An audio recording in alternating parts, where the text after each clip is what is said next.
Okay, so we're live.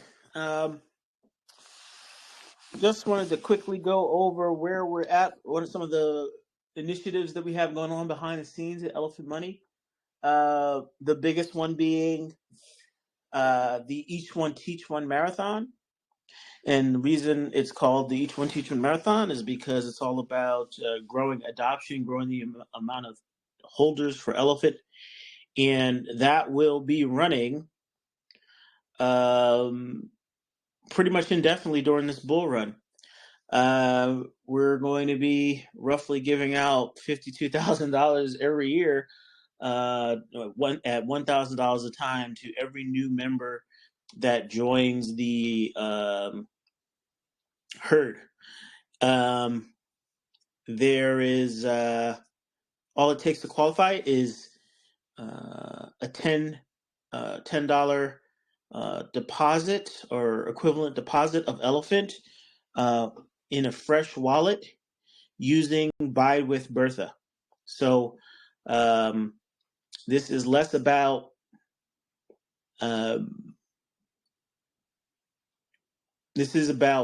bringing on adoption.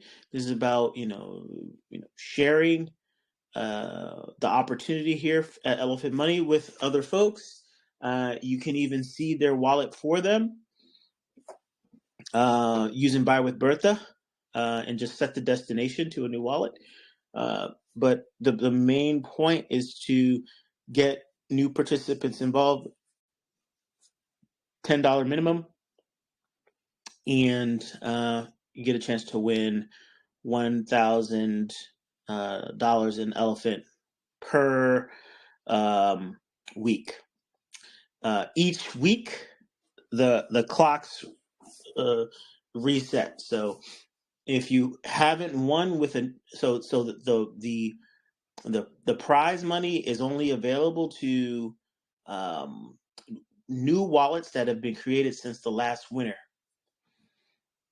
So you have very good odds if we only bring on 100 people to Elephant Money in a week, 100 new holders in a week, then that's a competition just between 100 wallets.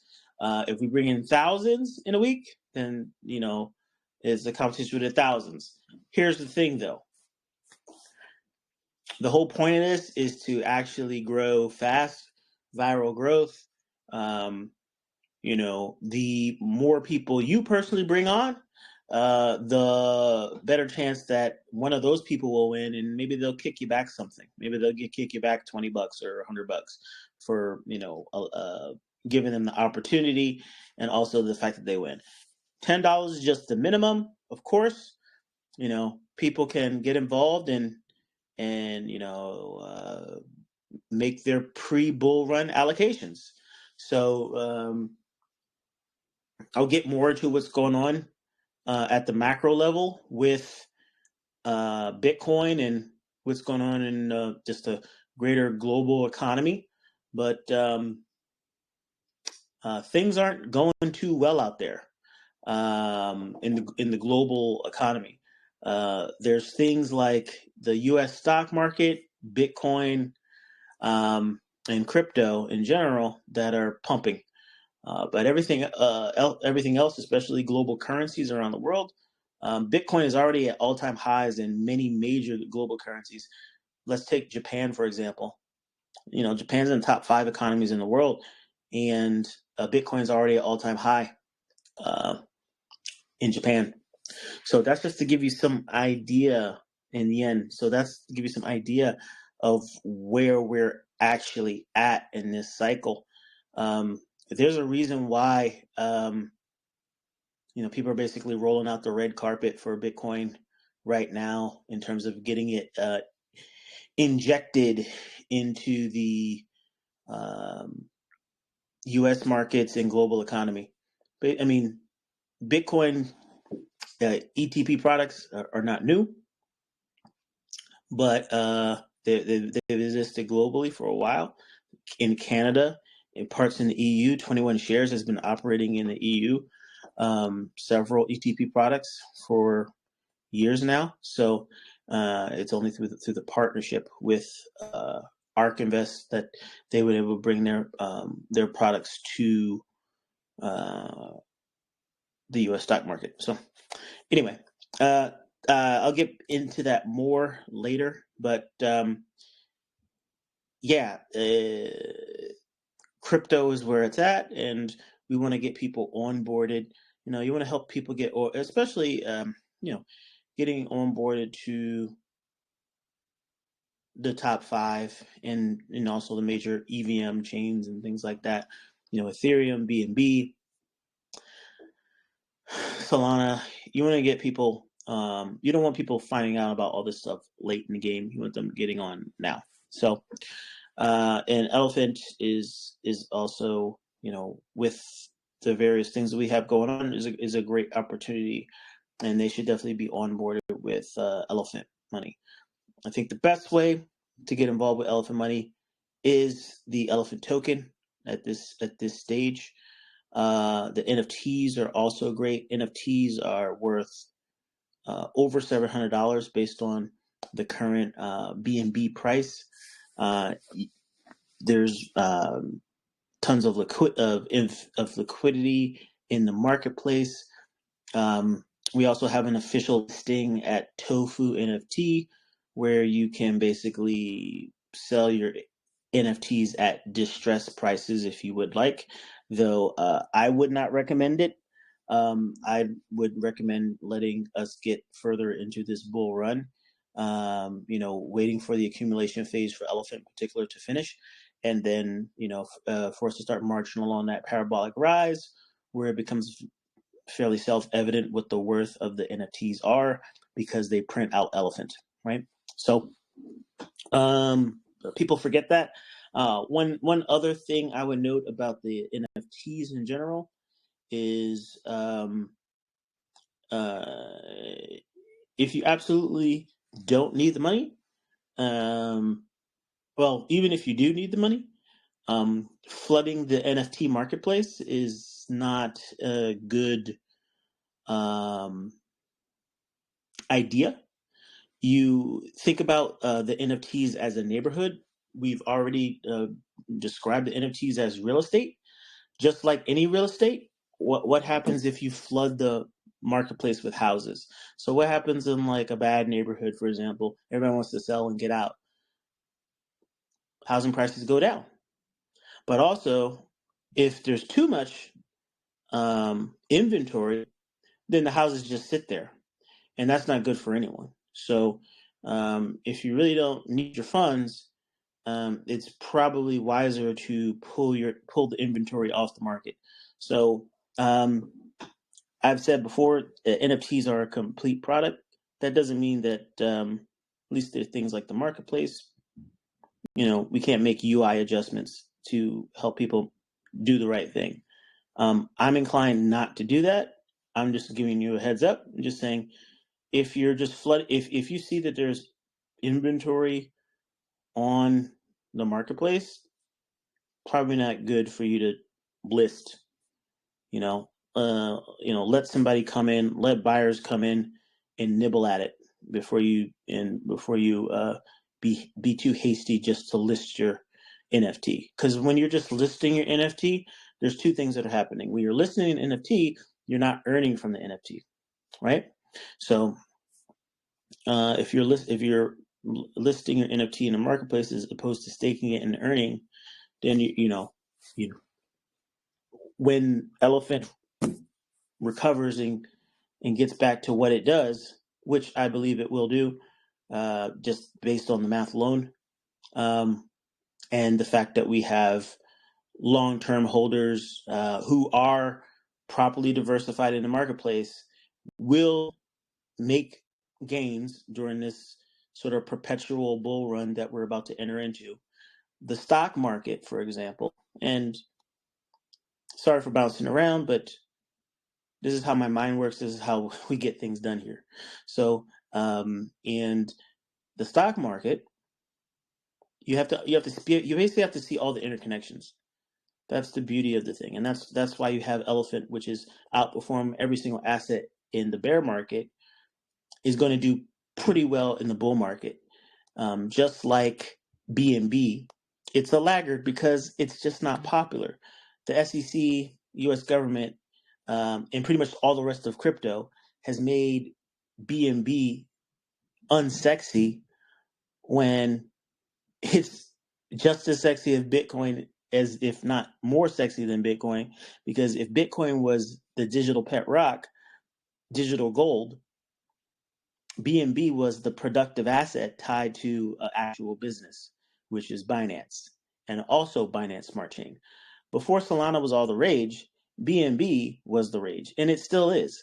BNB still has way more TVL than Solana. BNB is where it's at. BNB is where, for better or for worse, many businesses, including ours, decided to establish themselves. We started to start building their buildings on this block. So we're here on Binance Smart Chain, but BNB does all the things that BNB does all the things that BNB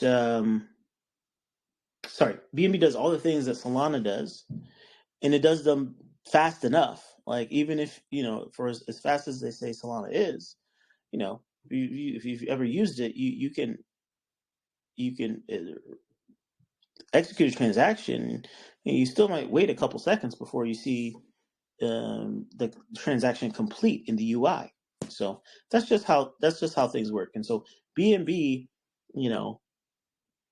still is one of the go-to places to establish a business.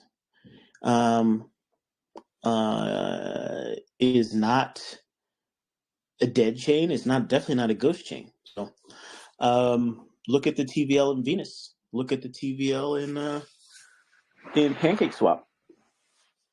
Okay, so just that's just a quick heads up, and BNB is definitely doing better than all of the alternative L2s out there, and and you can see the money flow from the L2s into Solana.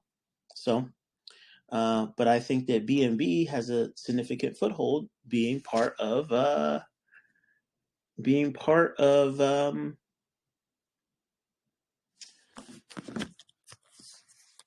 one second.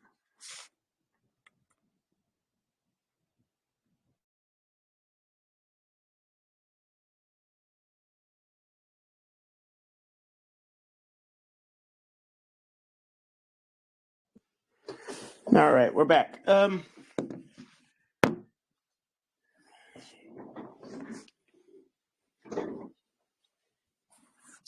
Yeah, so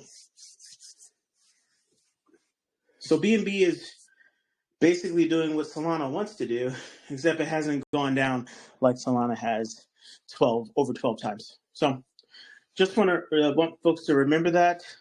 So as we go through the course of time, the Lindy effect is going to continue to kick in, and that's why things like BNB, Binance, Bitcoin, even Ethereum are all on top, and we'll continue to have customers, deal flow, cash flow. Okay, so let's see. Yeah, we got about 86 participants right now. That's great. Share a link with people, let people know that we are recording, rocking and rolling. Okay. So we talked about the each one teach one marathon, which is going on. New wallets, $10 more. That's great. Win $1,000 per week. We are also working on major content initiatives. So we have several contests. We have Medium contests, which is run by CryptoZoa. All these contests are on a monthly basis. So we have Medium contest where the medium that gets the most views and engagement can win a NFT. Top three articles with views can all win an NFT. We have a similar contest administered by SK. You can win an NFT based on, for long form videos, you can win an NFT if your video gets, X amount of likes, and then in addition, there's a multiplier for, X amount of views, but in addition, you also can add to your score by the amount of engagement you get via likes. Those likes get a 10x bonus applied to them. So it's number of views plus number of likes times 10. And based on that, we pick the top long form viewers. The same applies to one one YouTube short. So one YouTube short can also get bonus views, right? So there's that for YouTube. And so people should be, producing content, for content creators, produce content on a regular basis. We're going to be rocking and rolling. We've also been producing, recording all of our Twitter spaces. Those are being published by marketing team onto YouTube, being indexed on YouTube, for long-term posterity. So, you get a play-by-play of what's going on in the ecosystem, via our Twitter spaces. And that's more a community thing. Sometimes I pop on, sometimes I don't. But our Twitter spaces are also being added to YouTube. We also are working with some content, YouTube content producers in the broader ecosystem. Just, people who cover crypto. They're part of the budget as well. So we send marketing dollars their way for them to cover Elephant Money and help people who aren't necessarily in the Elephant Money ecosystem keep up to date with the opportunities that are going on with Elephant Money, primarily, just picking up the token. So you should expect to see some new content coming fairly shortly, since we've sent out those distributions. And last but not least, we have minting competition, which is being administered by R2R. And for that one, every black NFT that's minted, you get a free one. And then also every 100 mints, 5 people are selected at random to receive a free NFT as well. So it's like buy one, mint one, get one free type of deal. So that's pretty exciting as well. If you win these things, the NFT will just pop up in your wallet, or the funds will just pop up in your wallet. The way this works is all of these prizes and awards come out of the performance fund, or out of the NFT marketing budget. So we have $1 million NFT marketing budget. That marketing budget is actually growing with the price of BNB. Which again, need to emphasize, don't flood the core marketplace on the website with NFTs just to dump NFTs, because all you're doing is listing. It's like if you were in a neighborhood, is if everybody starts listing their home, even when their home is valuable and their home is actually rising in price. You're listing your home just because you want to. No one does that, right? This is, these are rental properties. These are things that are earning income for you, better than rental properties, right? They're earning income for you. So you don't want to be, just the act of listing itself devalues your property. So um, um, I'm trying to say this in a, you guys know that, like, sometimes I have no filter. Um, so I'm going to try to say this as nice as I can, like, but just be smart, you know, play, if you're going to play the game, play it well, right? So um, you don't want to be devaluing your valuable assets by simply listing them, right? You know, there's a method to the madness. Um, in real estate, you know, they're professional agents, and the first thing they'll do is like, okay, if your house isn't selling, you need to pull it. You don't just leave it hanging out there, because that doesn't help anybody. You have to pull your listings, and let inventory trickle out, or let the demand meet the inventory. But sometimes you just gotta, sit on that.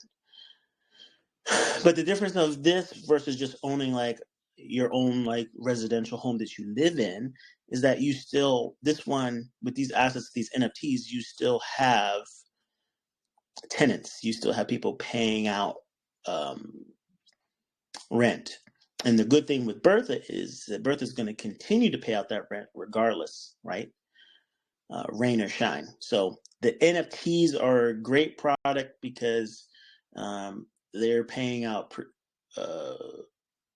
fairly predictable yield, which is based on just one thing and one thing only: the price of elephant. So the price of elephant has been on a rise, as correlated with the fact that it has a significant amount of its backing in BNB.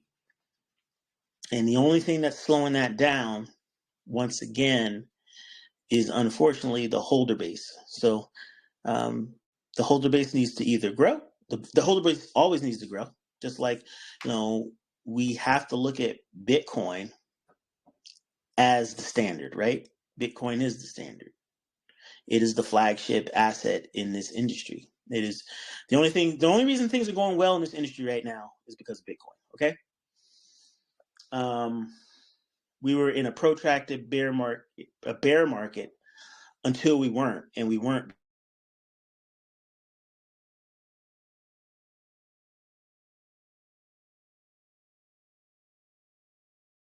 Fidelity pushing these ETFs. Fidelity's been in this space for a long time, since 2014, has been actively in the Bitcoin space. And they got the work done. And now we see it. We see those flows come in. We see basically endless money that's going to be coming in, because now Bitcoin is tied to the real world economy via the rails that actually matter, right? So, and so what folks have to realize is that you've had a very long time to get in position. Elephant money is a different kind of beast, which is why we outperformed everything, and why this community, has achieved what it's achieved, given its size, versus everything else. Is like, we're a financial cooperative at the end of the day, and we're a community at the end of the day, that span multiple protocols, multiple blockchains, use many different tools, have had fairly tight integration with other ecosystem products like Open Leverage and PancakeSwap, blue chip integrations. There's even insurance for elephant money.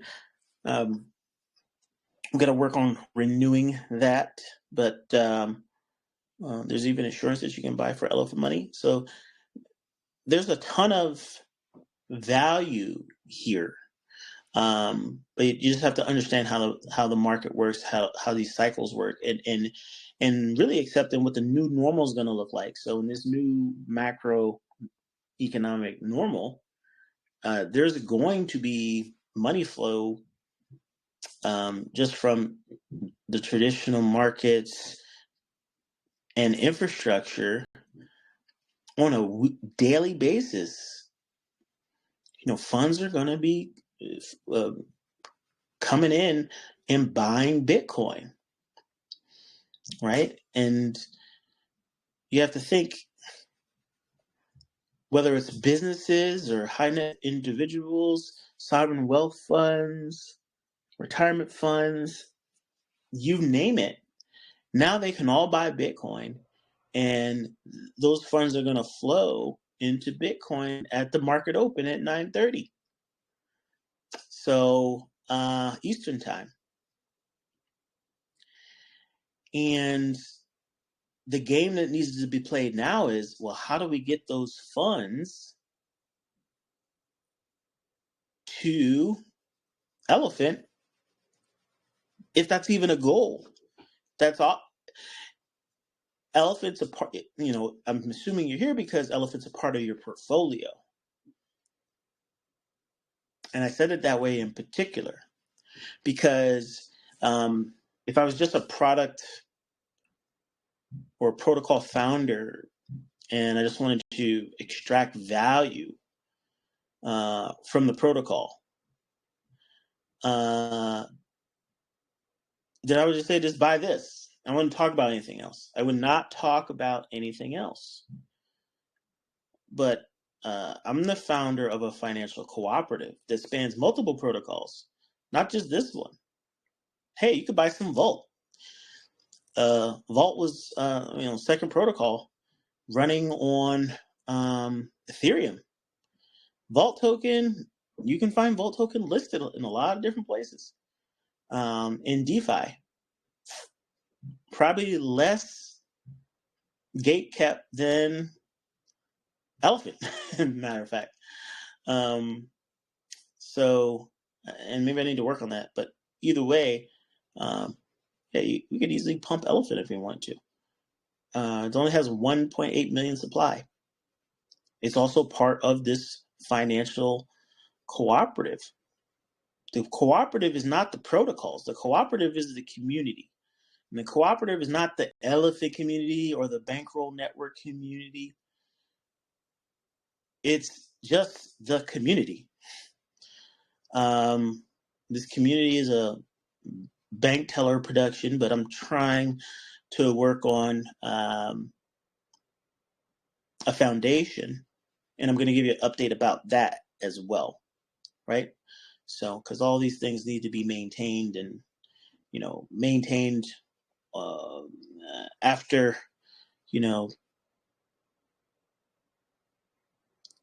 after I, either stay or move on. It doesn't matter, but these things need to be properly maintained one way or the other. There's tons of projects that aren't maintained. All the website eventually 404s or whatever, price goes to zero, all that stuff. There's nothing going on behind the scenes. There's no one getting paid for, to promote. There's no paid promotion. There's no community-led promotion. There's no coordination of the community. Obviously, we've already covered so far quite a bit of coordination with the community to produce content, to be to receive compensation for that content, and so on. So yeah, we'll talk a little bit more about the foundation in a little bit. But getting back to sort of the macro of it all and how money actually flows in crypto, and why we care is, as a financial cooperative, we want our participants to grow, but we also want them to win. And what does winning look like, objectively speaking? Objectively speaking, folks should be winning in their overall portfolio. So it would be a great disservice for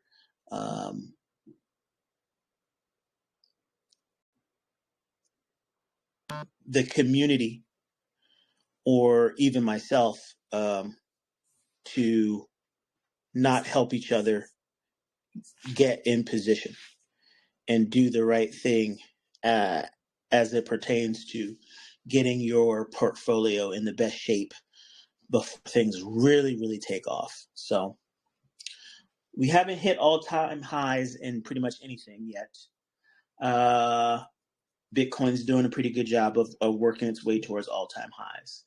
So this is a last call type of situation for cheap prices. Now, a lot of people say, oh, Bitcoin's becoming unaffordable. Don't think like that. Remember that at the end of the day, Bitcoin is a fungible token, a fungible asset, just like elephant is. So you can own as little or as much elephant as possible, as little or as much Bitcoin as possible. If you've been very active in the chats, you know that I've been sharing some of my plays. If you look on chain, you can see me executing some of those plays in real time. I'm very transparent about what I do.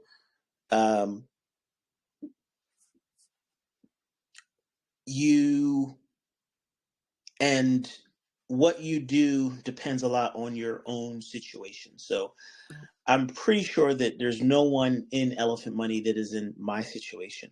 So just bear that in mind when you see me running plays. I let you be aware of them, but really no one is doing what I'm doing, because I'm operating the business of Elephant Money, and that business is 100% on chain, and that value flows on chain so that things are transparent. But basically, there are dozens of participants that actually do things on a regular basis for Elephant, and value has to flow to them. And in many ways, sometimes that value has to flow regardless of whether it's boom or bust times. And obviously, we're trying to ramp up things, so we're putting capital to work. So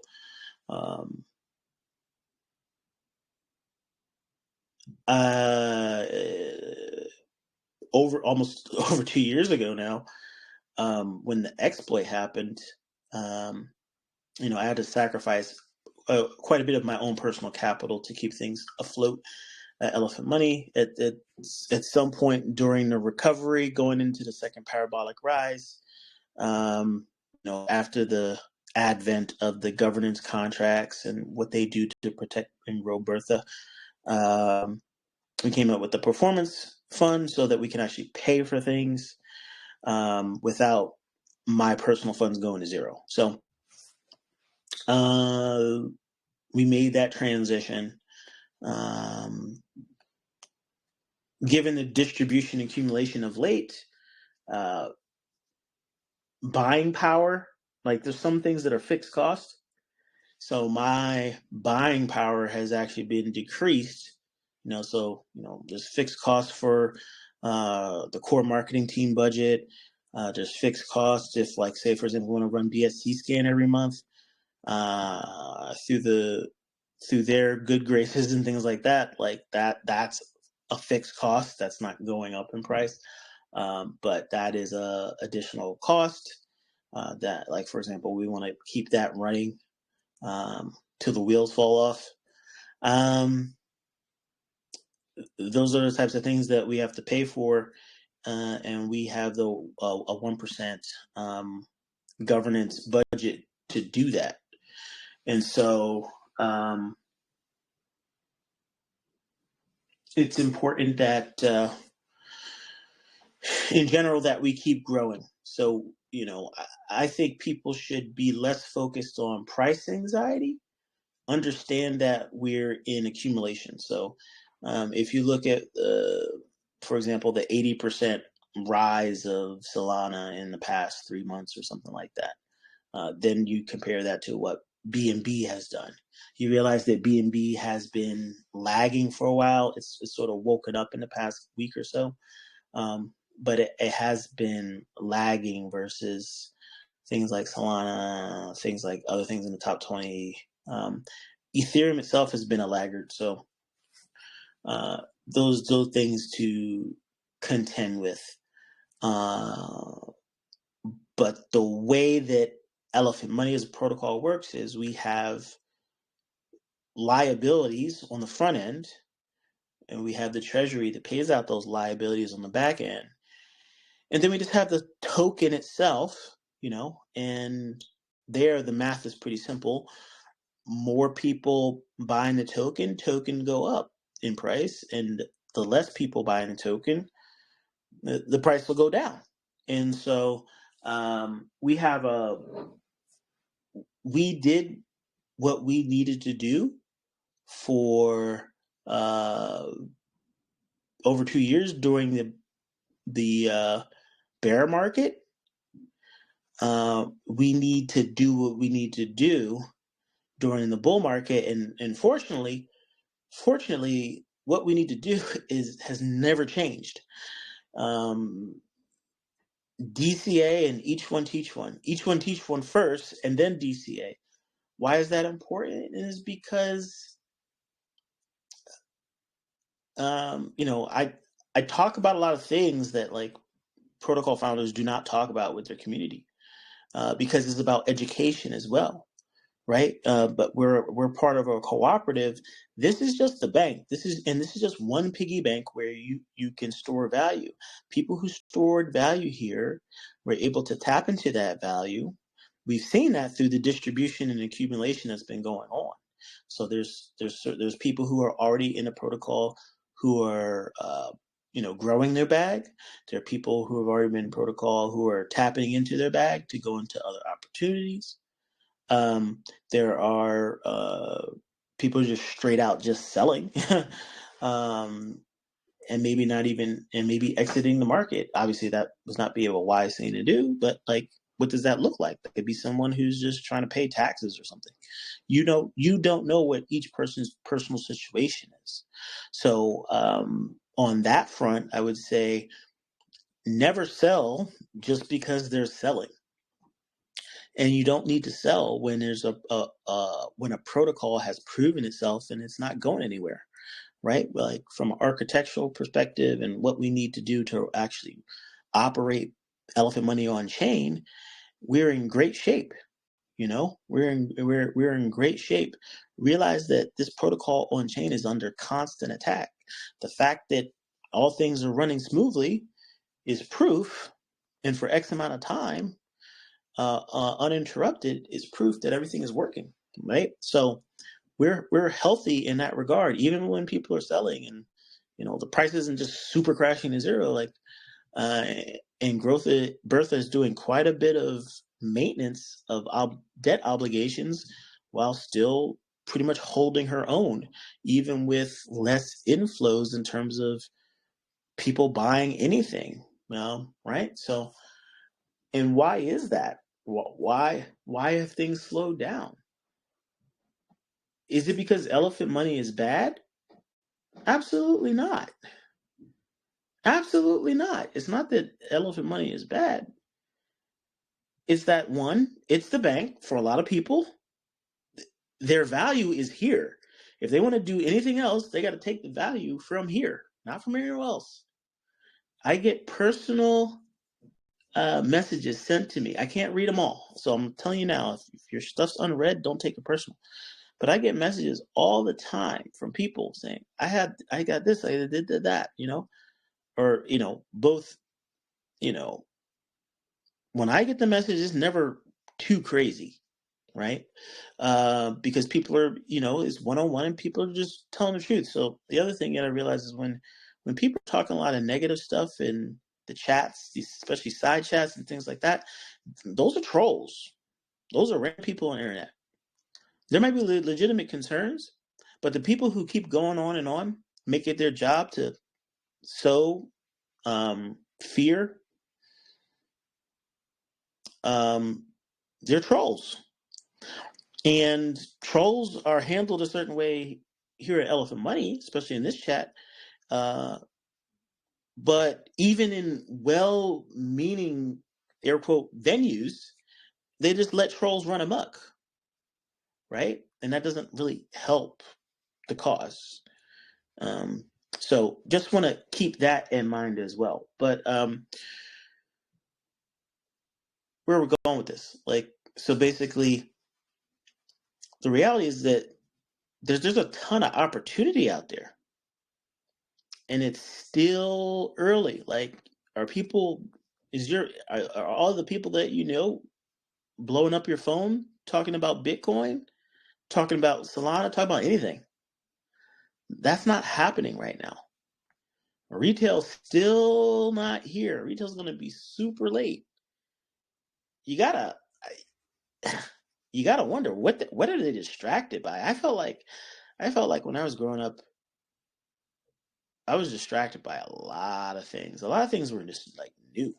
But now I feel like it's pretty boring. Like, it takes a lot for me to get excited about something that's new happening in the world. I mean, AI stuff is pretty cool, right? And scary. We're not going to talk about AI today, but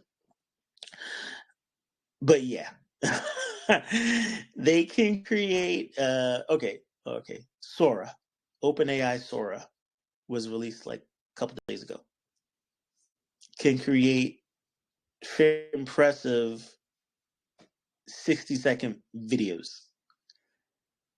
Fairly impressive 60-second videos from just a text prompt. So you say, golden retriever puppies playing in the snow. That's actually one of the examples. And you get golden retriever puppies playing in the snow in slow-mo, and the hair's right and the snow's right, and it's just like a cute, like Hallmark looking video of puppies playing in the snow. Cinematic. With cut shots and everything. Zoom in, zoom out, all that. Like it was produced by a professional. Except it was produced in the mind of a data center running OpenAI's latest version of this model, trained on and actually the model was trained on still images, not necessarily all video, but still images. So these models get just from looking at pictures, they get to understand 3D space, similar to the eyes of a baby start to understand physics and 3D space. Think about it. One of the smartest primate on the earth.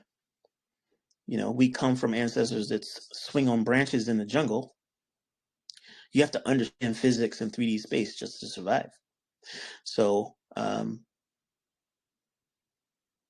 if you have something with a brain as big as ours, bigger than ours, infinite capacity or near limitless capacity in memory. So OpenAI just also released a memory feature. So it's no longer like talking to Google search or like a smarter version of Google search where you get a customized answer.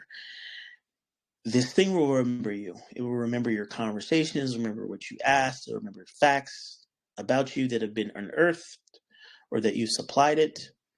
And it will start to know you, and that builds the basis of an agent that is personalized just to you. So that her moment, and check out her if you don't know what that is. Google her. You're either going to find a R&B artist, or you're going to find the movie with Joaquin Phoenix, and I think it was Scarlett Johansson. Yeah. So that's a good movie, sort of predicting what AI might look like in the future. Yeah, and we're not going to talk about how much jobs are being replaced by AI, but I'll say this: we're at the tip of the spear in terms of what it means to quickly become part of the investor class. And that's pretty much that's where safety is. Even running a business is very risky. You want to be in assets, and digital assets are perform better than pretty much any other asset out there. So short of highly profitable businesses, but highly profitable businesses, those work for a small set of people and individuals, who own those businesses. Whereas in digital asset realm, these are all basically financial cooperatives. Even Bitcoin is a financial cooperative at the end of the day. They cannot be shut down by any government or any individual set of individual or whatever. And as far as elephant money goes, that's where we're going as well. The core tokens have already been renounced. So everything is just an on-chain business running on top of these tokens. And we're trying to do everything in our power to make the businesses that run on top of the tokens as safe as possible. So that's why there's been a lot of discussions and actual action in terms of how things like futures work. Why we're very close to feature complete with the whole trunk ecosystem. As a matter of fact, we just have to properly sunset Stampede, and then we're done. And then we can basically throw away the keys to trunk. And so that's going to be happening very soon. Let's see. I just want to take a quick peek. We've been going for about an hour now. Let's see. I wanted to take a quick peek. Oops. And see where.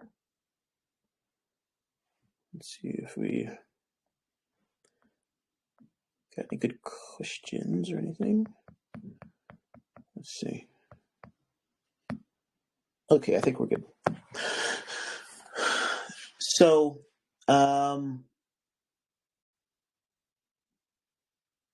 we talked about the promotions that we have going on. The Each One Teach One Marathon, win $1,000 for a brand new wallet with $10 in it, used by Bertha. We talked about the content competitions with Medium and YouTube.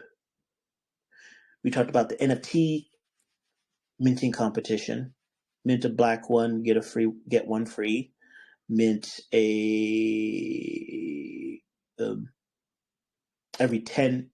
100 mints, you get five minters will be randomly selected to win another NFT as well.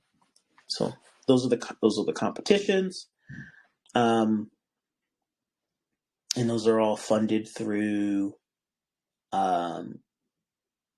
custody, me. So and I get those funds from the performance fund, which is 1% of the treasury. So the more the treasury goes up in token count, and the more the treasury goes up in dollar value based on the price performance of elephants, the better off we'll all be. So speaking to what's going on in terms of community behavior as it relates to using the products, and I think that's where we were at, is there's tons of opportunities out here. It's the beginning of the bull market. There's tons of opportunities. There's people teams flocking to get something released, something new released. The protocols that have been here for a long time are hanging in there, and they're releasing new stuff. There's just tons of opportunities. Will those turn into economic potential? The answer is yes. I mean, if anything, it's been at a macro level, sort of not at a macro level, but just industry level. It's been airdrop season. I think airdrop season is starting to cool off, and I think a lot of people got wrecked by airdrop season because airdrops are like the airdrops, random NFTs to pop in your wallet, or is just like that's the gateway for scammers. And so I think the people who get scammed lose all their money. They don't talk as loudly as the people who, the two people who got rich off of a protocol that only existed for 2 weeks. Based on these airdrops and new tokens coming out all the time. But it's just new tokens, ride them up at the end of the day, and it's musical chairs. So that's what's been going on. But at the same time, what's going on is that you've seen protocol adoption. So you've seen mature protocols being more broadly adopted. Bitcoin itself, Chainlink has been an example. Their hard work that they've done during the bear market has borne fruit. Solana, of course, which is I'm very bullish on.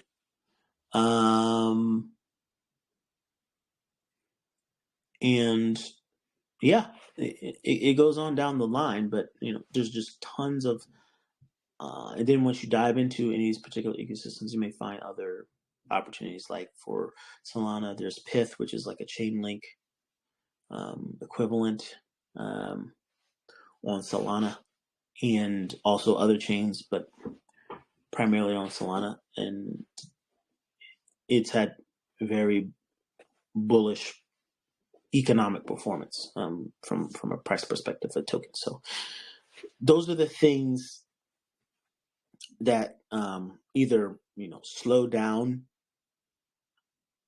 DCAing that's happening, or cause a person to potentially withdraw funds if they actually are engaged in the broader ecosystem, the broader crypto market. And here's the thing: you have to think about what our kind of user is. Our base of users are people who are strongly understand how crypto works, know how to use all the tools. You have to, just to get the money over to BNB and get invested in Elephant, right? So at the end of the day, this is about learning and growing as individuals as well. So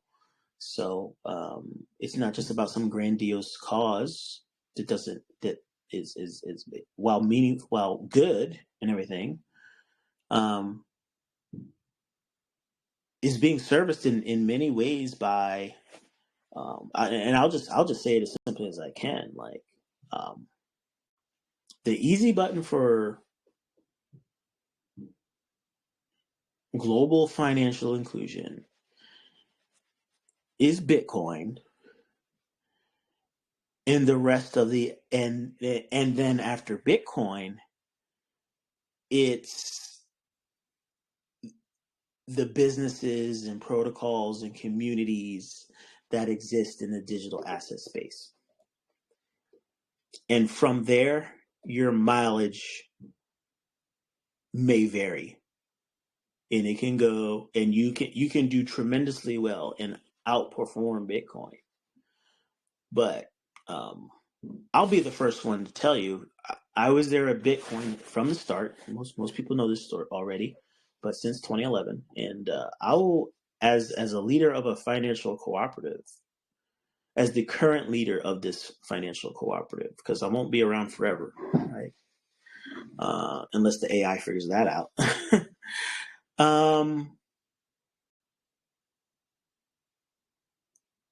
Own some Bitcoin, own some BTCB,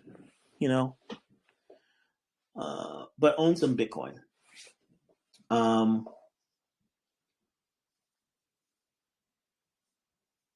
some Bitcoin.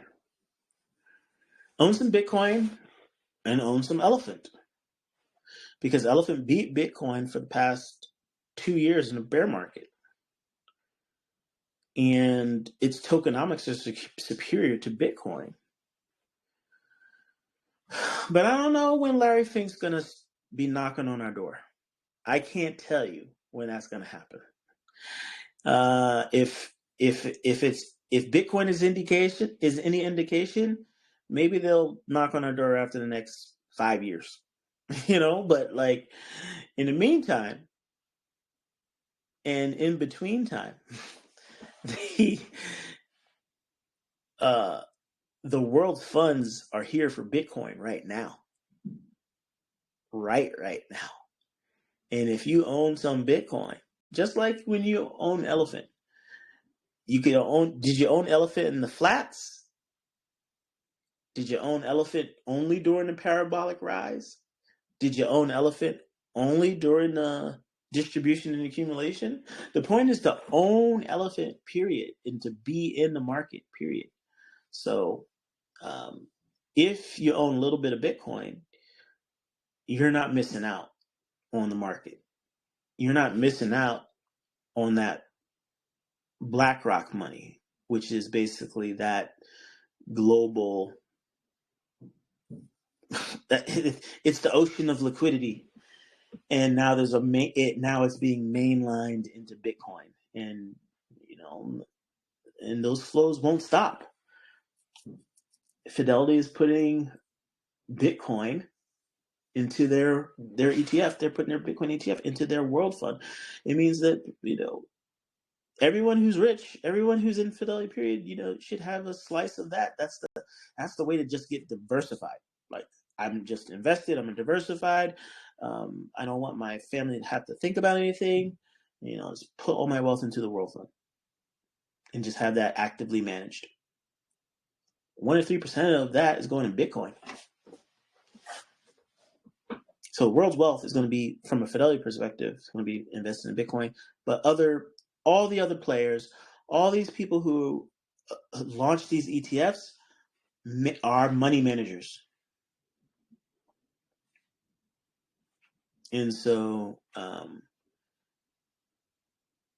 BlackRock's growth, based on BlackRock's growth, they're on track to own more Bitcoin than GDBC, than the Grayscale fund.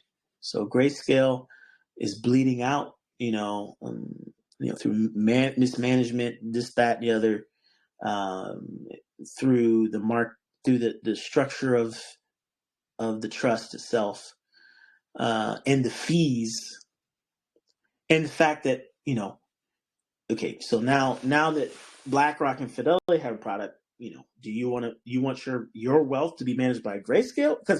Because not your keys, not your crypto. So do you want it to be in Grayscale that could still fold for whatever reason as a business or whatever? And then you have to then all of a sudden, and because it's equity, you might not ever get your money back. So do you want that in Grayscale or do you want it in Fidelity? So the simple answer is I'll put it in Fidelity. I'll put it in BlackRock. So that's what's going on there. But the net outflows, the selling, even like Mount Gox, for people who are Mount Gox who lost money, they're scheduled to start to get their funds back and stuff like that. There's a ton of selling going on. But and the price of Bitcoin is rising despite that selling. The price of Bitcoin is rising despite that selling. So similarly, for Elephant, we've gotten a couple of 1% days despite the selling. When you see the deployer sell or you see myself sell, it's because I have to pay a YouTuber. We've been brokering a multi video deals with certain YouTubers, and sometimes we got to get the timing right. There's no need to push out a video when charts super red or something like that. But we've been brokering these deals, and we have to pay them. At some point, we got to pay them. We have Hollywood talent we have to pay, more there too. We have Hollywood talent we have to pay. We have to pay for the BSC scan ads. We have to pay for this. We have to pay for that. I don't just convert I don't just convert Elephant to a stable coin or USDC or something and just send it on its way. You got to be smarter than that. You got to use on-chain debt, things like that, other investments. You know, there are pumps that are happening that need to be capitalized on because we have to make that money stretch, especially if the price of the elephant's going down.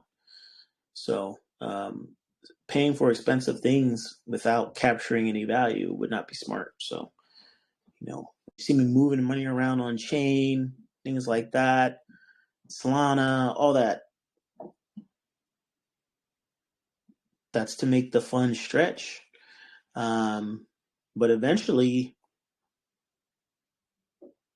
the payments due.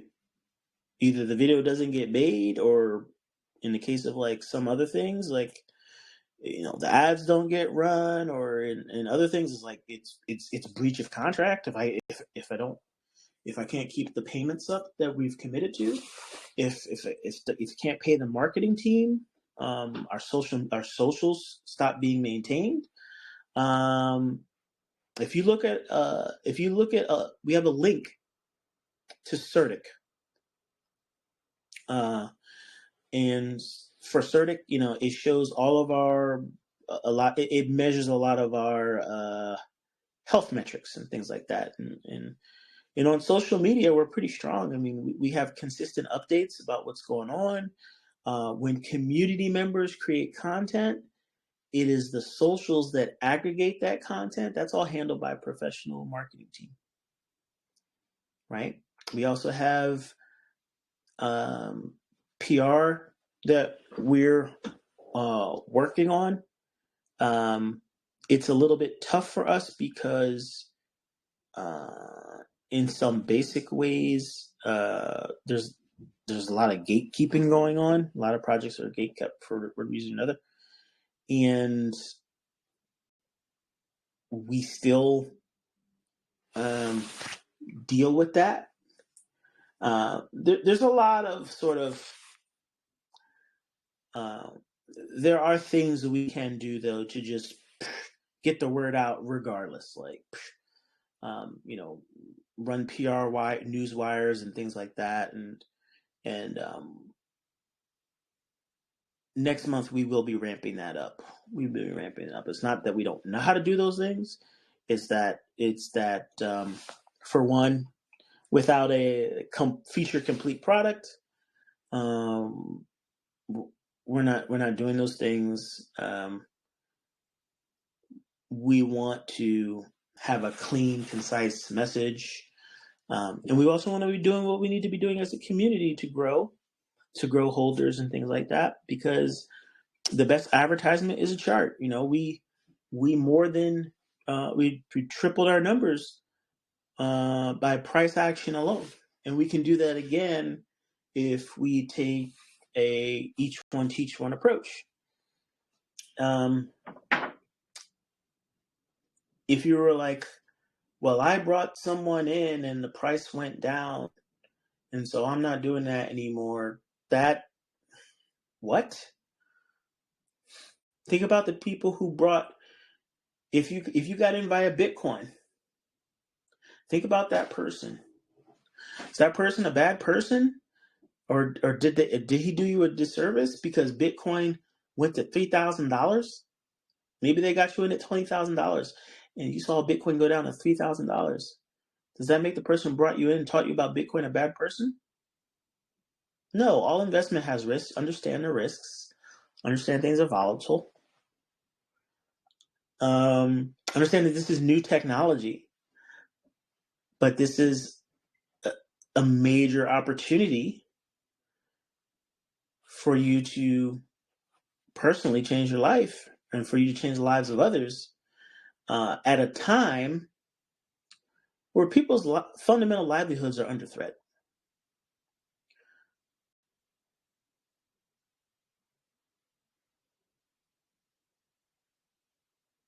In the U.S., we just had the Super Bowl, and the leader of the free world, Joe Biden, ran his own Super Bowl ad, and he was talking about shrinkflation. talking about going to. He was trying to be folksy, but he was talking about going to the supermarket and buying whatever you buy for the same price, and the packaging and what you actually get inside the package, all of it is smaller, less. You're like, I think I went to Dunkin' Donuts the other day, and I got a Boston cream pie. I love those things. I was like, what is this? It was just, I mean, even when I was like working, like in my, uh, when I was actually working for a company, like during my career, like my 20, I remember when I was working at, I was always usually in a sort of bank environment, but I remember, at State Street, our boss would, his executive assistant would buy us donuts. We'd always have in State Street, the team I was working for, Global Markets, we would always have donuts. So I remember what the size of those donuts were.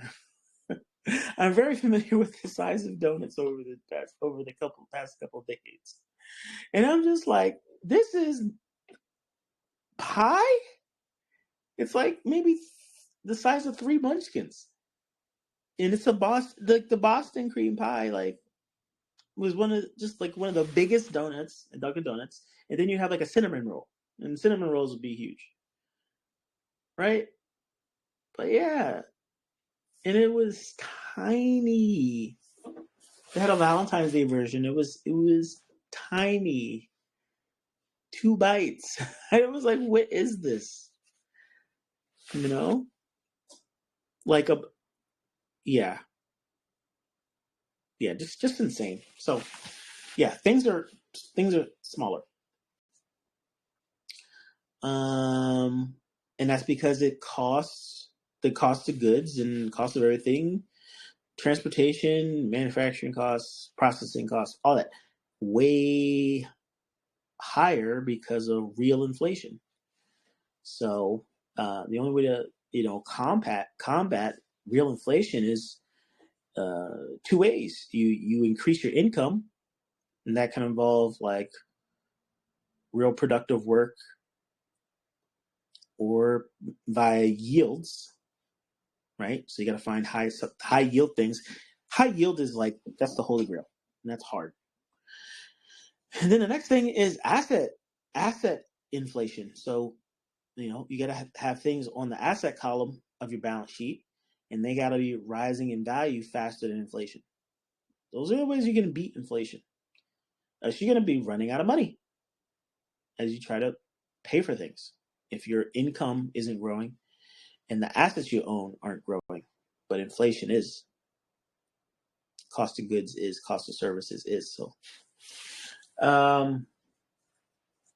right. So the way that you can outpace that is with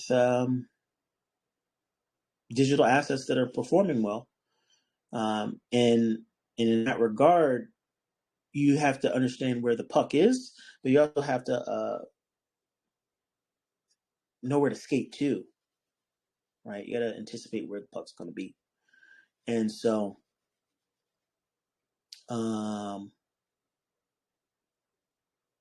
Bitcoin will continue its march upward.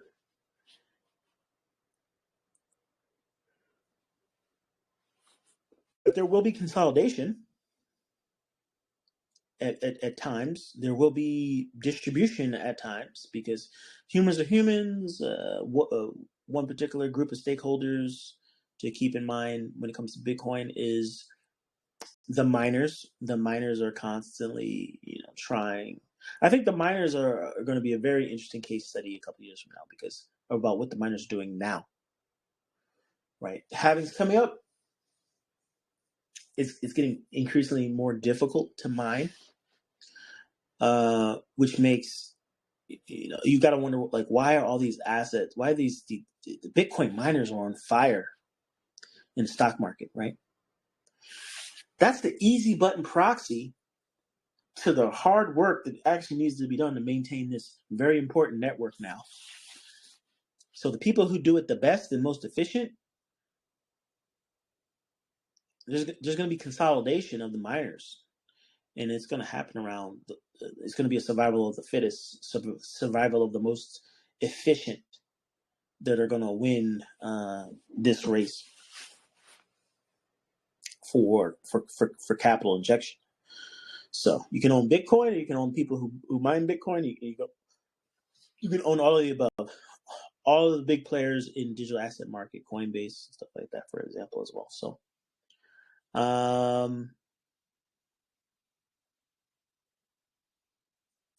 but yeah, well, BNB was lagging. It's waking up. It's going to perform well. I believe it's going to stay in the top 10 for a good chunk of this market cycle.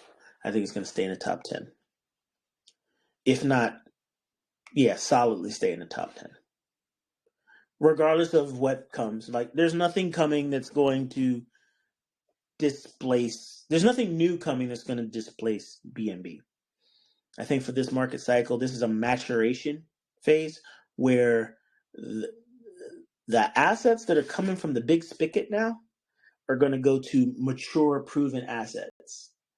We're going to have to wait for things to heat up, go crazy, and then cool down before people decide to really crown something else, the best thing since sliced bread. Which is where elephant comes in, because even without having a properly listed circulating supply, the people who know, and the people who understand money know, and we're primed to pump. And it doesn't. At the end of the day, it doesn't take a ton of money for us to pump. At the same time, you should be looking at some of these inflows going into the ETFs and things like that, and understand just our balance sheet alone. This is big money. But we're in a position with a mature product where we can, via each one, teach one at all different types of levels. You can be telling your grandma, or you can be telling, a multimillionaire with multiple streams of cash and businesses who's like, this looks interesting. Sure, why not? And even though I can buy some Bitcoin, just because I like the cause, I like what it's all about. I like the fact that there's been a community for this many number of years, 7 years, grown over, X number of protocols. This is significant, and I want to be involved. Boom. We stitch enough of those folks together, and then they have their sphere of influence. We're off to the races. And if stuff like that doesn't happen, we still fall back on what we did for the first parabolic rise or the second parabolic rise, and the fact that we can do it again. Are we going to have to find more people, new people? Yes, because that's how business works. Businesses fail when they can no longer acquire new customers. New customers. Not extracting more value out of old customers. New customers. McDonald's needs new customers. Well, what are you talking about? How does McDonald's get new customers? Every time somebody walks in McDonald's, the first time they walked into McDonald's, especially given the age of McDonald's right now, the first time, for anyone who's an adult on this planet right now, the first time they walked into McDonald's was as a kid. The time when that person brought in new customers when they brought their own family in, let alone their family and friends throughout their life as they were growing up. But the time when they brought in the next set of new customers was when they walked in as a child. They were a new customer. The next time that person, the each one teach one moment, the one that really mattered was when they brought their kids in for the first time that they bought McDonald's for their kids. McDonald's is horrible, by the way. We can use the same analogy with Whole Foods.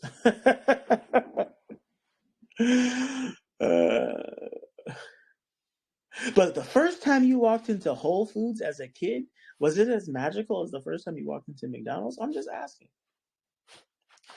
Anyway, so yeah, that's how businesses work across generations.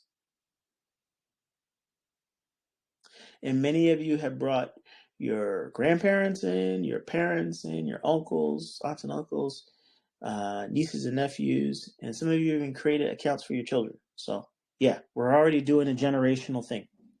So we owe it to the next generation to do what we need to do now. So none of this is financial advice. None of this is financial advice. It's just what I'm doing, and it's just a take it or leave it thing. But, we do run plays here, and that's one of the reasons why we've been successful, because we've had a community that has been able to row in the same direction. And because we've been able to row in the same direction, we've been able to skirt disaster, right? Stop the bleeding, because if everyone stops selling and just starts buying, guess what? The bleeding stops. We stop the bleeding. No new technology required. BT, hold my beer, and then the herd goes to work, and Bertha goes to work, right? The core tokens are still here, and they work great. Trunk is almost on steroids. I sold all my trunk,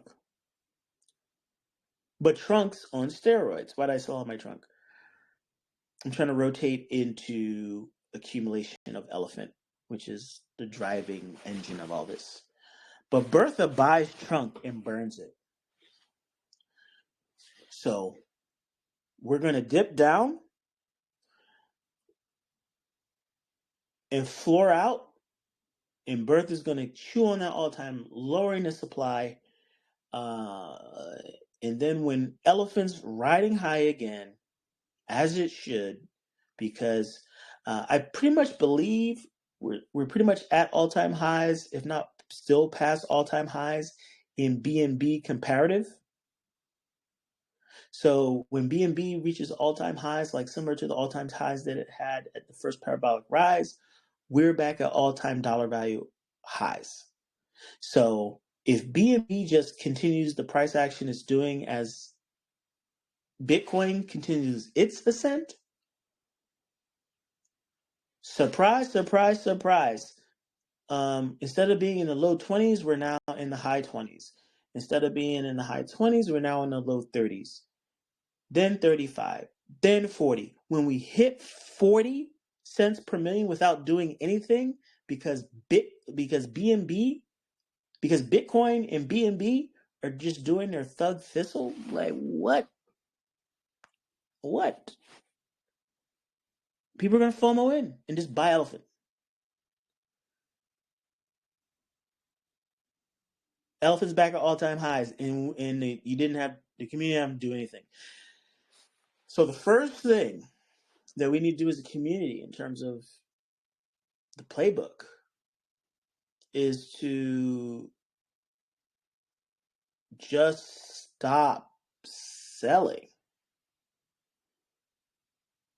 And if you're a pocket watcher, and I told people not to be pocket watchers, but if you're a pocket watcher, and if you see custody selling, it's because we're paying bills, ads, this and that, development costs. Another thing we're working on back end, we have things that are running on the cloud. When has Elephant Money site ever gone down? Right? Can't say the same for the chatbot. We're working on the chatbot. We're working on getting the chatbot properly hosted. That costs money. It costs money to maintain it. We're trying to provide at least at a minimum, NFTs, and that's real money, by the way. So don't just flood the market to devalue your asset. Again, don't flood the market to just devalue your asset. This is like real estate. The NFTs is like real estate. Don't flood the market with inventory and expect the price to be honored, right? There is a secondary market if you want to sell at fire sale prices. It's called tofu. Trust me, I think people are gonna start to love tofu, tofu NFT, and I'm gonna post the link soon. But realize that you're selling your asset at distressed prices, and there are people going to capitalize on that.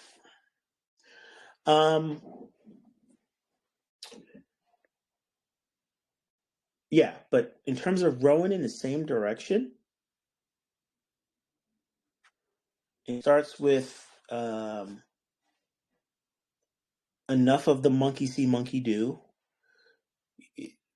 Was selling part of your strategy when elephant was pumping to the sky? You're like, this is generational wealth here. Well, guess what? It's generational wealth when it's in distribution phase too. Go back and look at the BTC chart for its lifetime. And actually, if you really want to have fun, compare the BTC chart to the elephant chart in the first 2 years. You'll see some striking similarities. So these stores of value that are effective and have community always pump, or actually, let me take that back. They're always accumulated, go into a pump, go into a distribution phase, more accumulation, and then they cycle higher again. If they're true stores of value and they're not just things that go to zero. Look at the elephant chart as it is right now and understand this is not just a pump and dump that just pumps up and this goes to zero. We've had multiple acts, and now we're going into our third one. And you actually see the community and individuals accumulating, which is why we don't have a downward red sloping chart. We have tons of green in there, tons of mini pumps and then distributions. And it's partly because there's a lot of paper hands. There's a lot of paper hands for different reasons. But I would say the major reason is because we do have a lot of smart money. We were the bank that was successful, and people are tapping in. I'm tapping in. But there comes a time where you say, like, I'm not going to sell my position to zero. Elephant is the engine. So I'm not selling my elephant position to zero. Trunk is a moon bag. And from my perspective, where,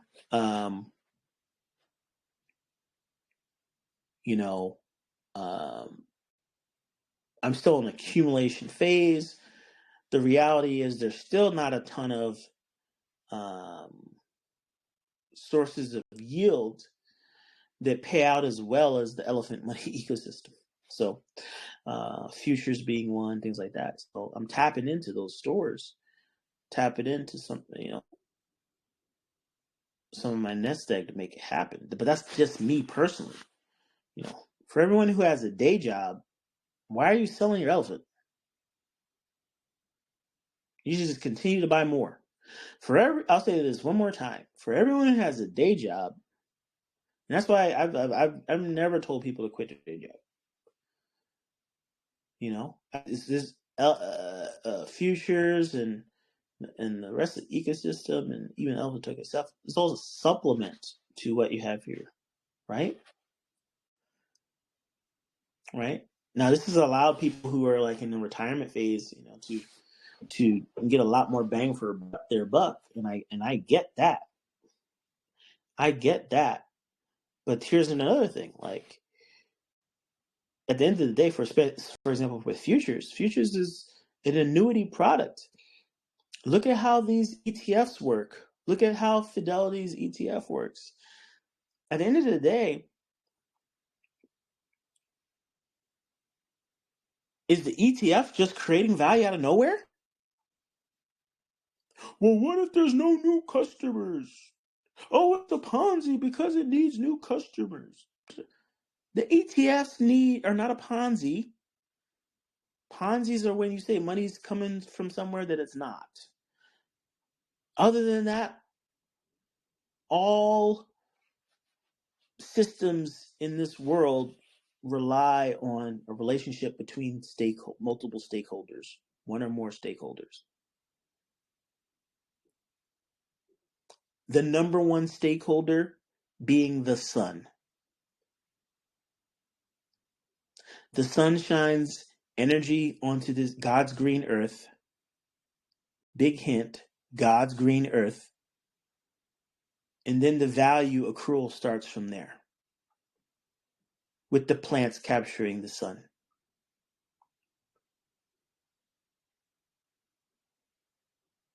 Or in modern times, with the solar panels capturing the sun.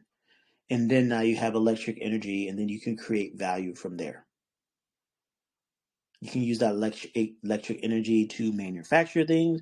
You can use that electrical energy to just simply power things and can have them continue to run. You can charge up your Tesla and then drive your 8 to 10 hours for Uber.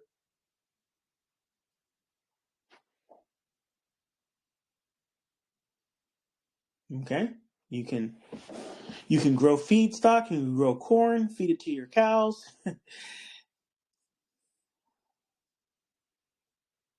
Turn them into steaks. There's a lot of methane involved in that. It's not good for the planet. Just saying. Anyway, the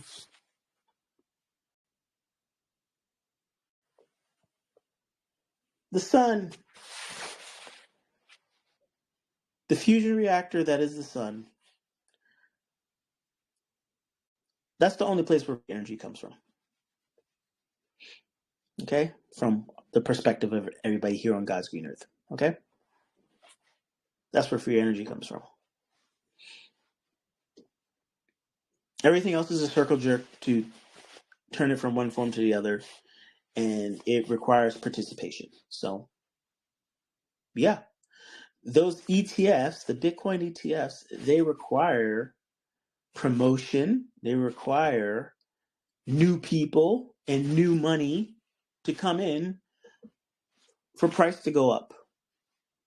And before the anticipation of all this, and then the actual, forget the anticipation.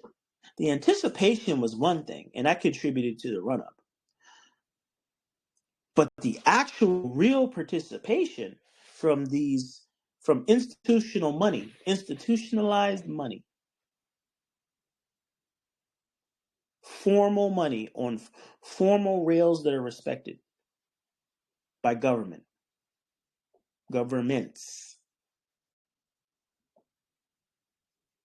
is unreal. BlackRock's going to own more Bitcoin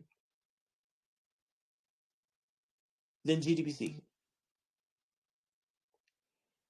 And is on track to do that.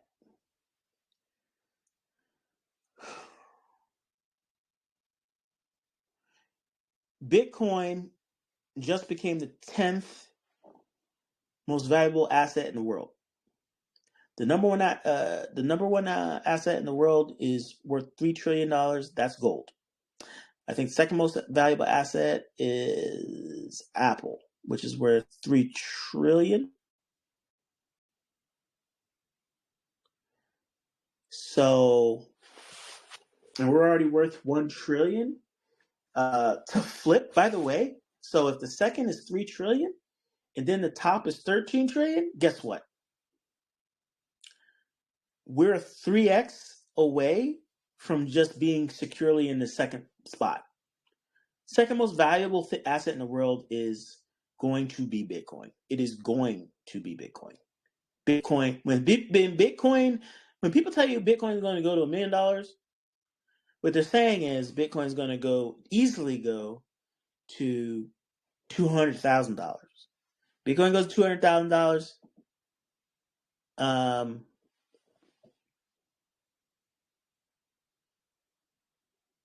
Yeah, we're second largest asset in the world. Okay, we got this. With all that money sloshed around, and the fact it can easily bleed back into the alts. Elephant's going way past all-time highs. So that means that the best thing that anyone in Elephant Money can do right now, unless your name is BT, I'm really joking here, but that part, but it's come to my attention, or because I don't really worry about other people do, but it's come to my attention that a lot of people worry about what I'm doing when what I'm doing is paying all these bills that are racking up and doing so with less buying power.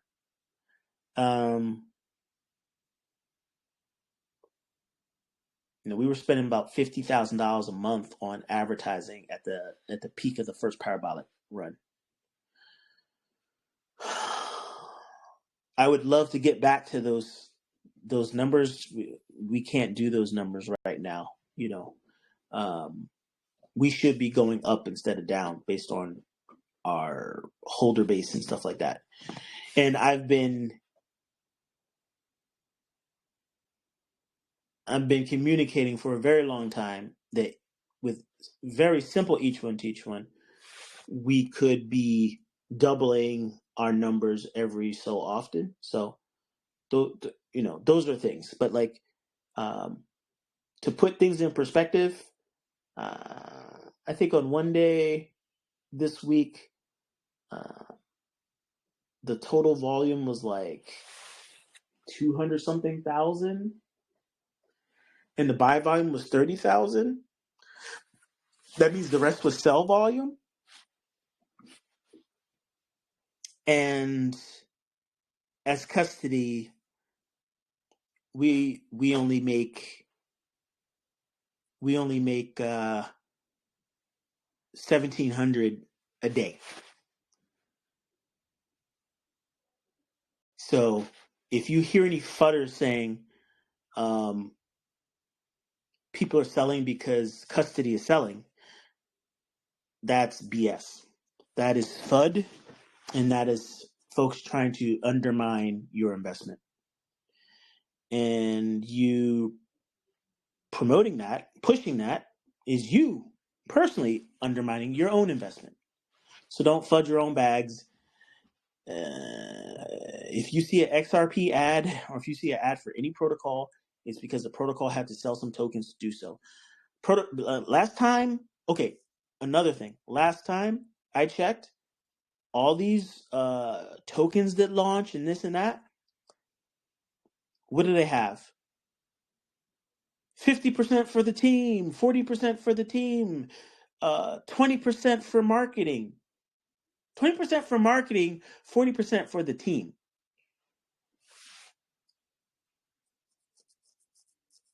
At Elephant Money, it's 1% APR on just the treasury, not the total supply, just the treasury. 1% of the treasury APR. A treasury that should be growing by leaps and bounds for not just marketing, not just operations, for everything. For everything. It's unheard of in the business world. That level of efficiency to operate a business. And it's because I've been working for the past 7 years to build this business on chain. It runs by itself. The users are just obligated to help promote it. And trust me, you know, we didn't have as much investment into all the things we do to, keep this thing pumping than we do now. We're investing more heavily than we ever have right now. But the best thing that people can do is sell for the right reasons. If you want to sell to better diversify your portfolio, if you want to sell because I need to own a little bit of Bitcoin, whatever Bitcoin I can pick up right now, I'll own that. Just because it's the right thing to do. Because for your portfolio, it is the right thing to do. You should own some Bitcoin for your portfolio, because if nothing else changes, the BlackRocks and Fidelities of the world will continue to pump an ocean's worth of liquidity into something that's the size of a grape. It's not actually the size of a grape, but it is the 10th largest asset in the world. Elephant is the size of a grape, and if you're on this call could change your life if you run the right place. So, own a little Bitcoin, own a little Solana, be greedy and own a bunch of elephant. So do that. Pick up your elephant. But just buy and hold. Try to get a position of your. I would say, okay, not financial advice, but if the Fidelities of the world are saying, well, we're going to put all of our people, 1 to 3% of the portfolio should be in Bitcoin. Then I'm saying, for folks like us, it should be 5 to 10%, right, in Bitcoin. And then,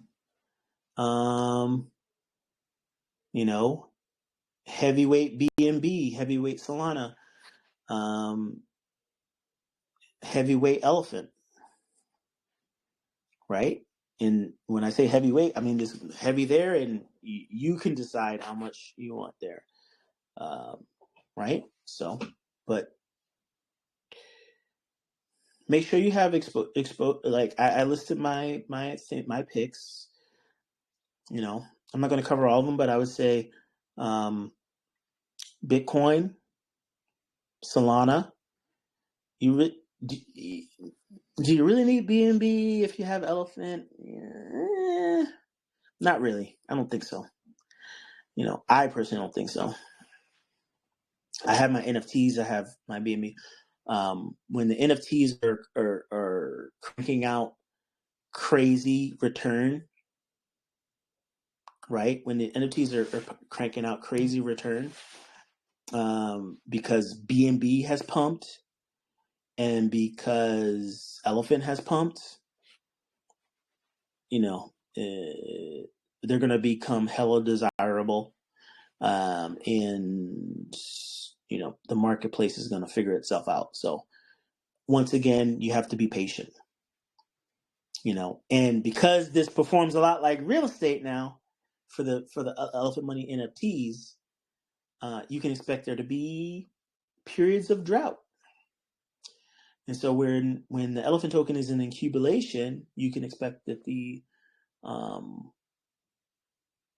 there might be a drought when it comes to resale value of the NFTs.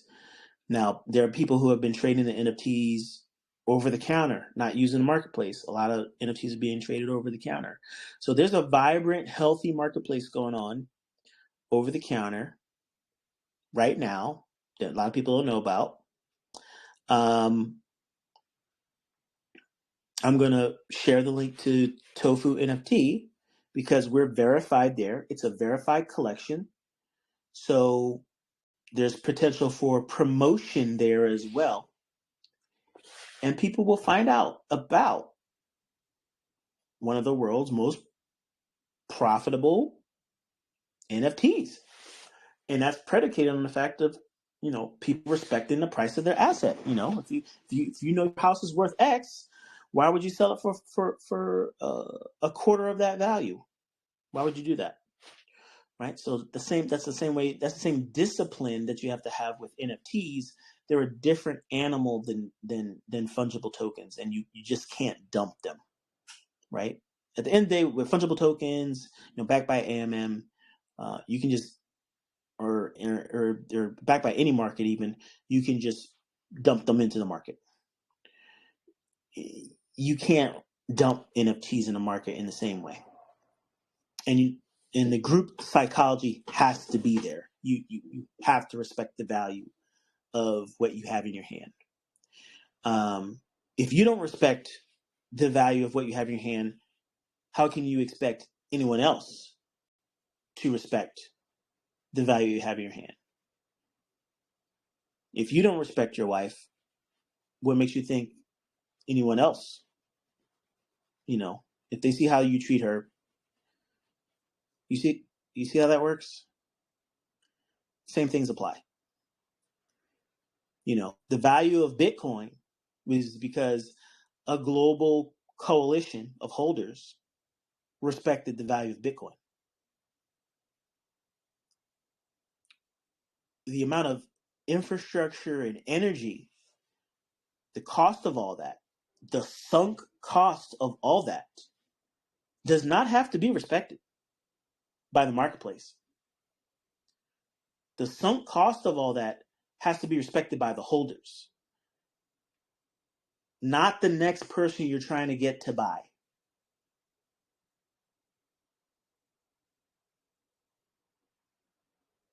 Bitcoin did that with no marketing team. No marketing, really.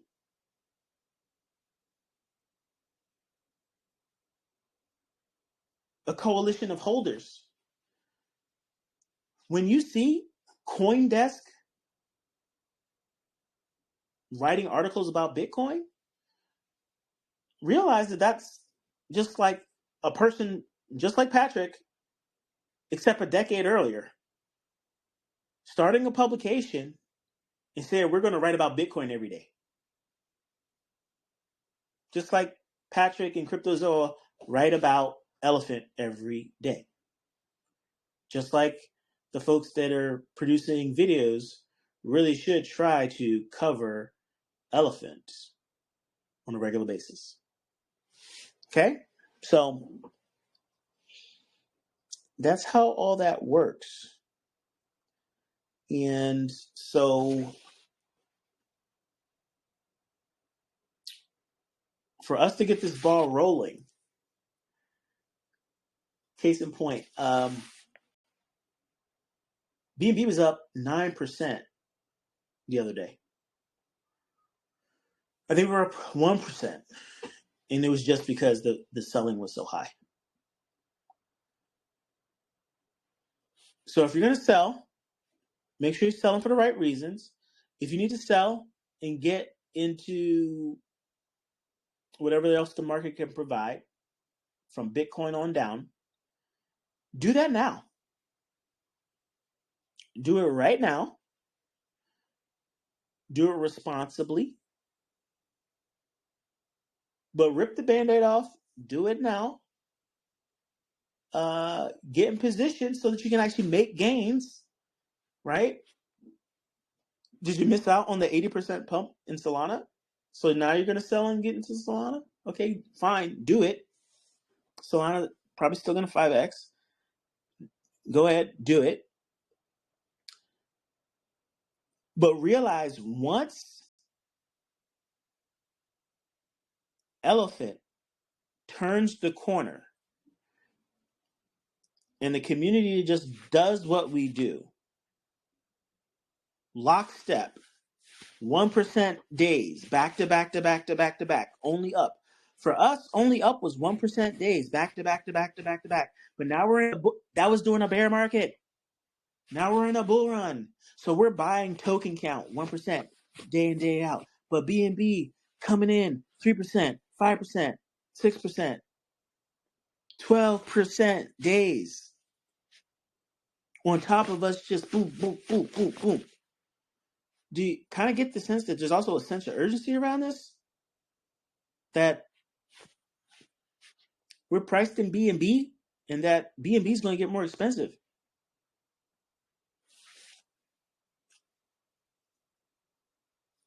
So another strategy, accumulate your BNB as quick as possible. Right? Then DCA your BNB into Elephant. You can do that. There's ways to do this. There's all kinds of strategies, really.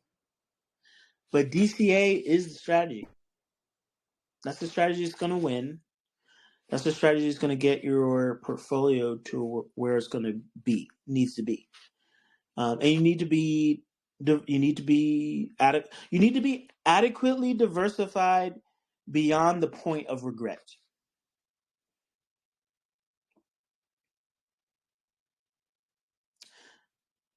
BNB lagged. Elephant is going to lag until it doesn't. And we retained significant value. Okay, so a lot of these projects like Dog with Hat, When, blah, blah, blah. If you look at the largest markets for those things on chain, we have more liquidity than them.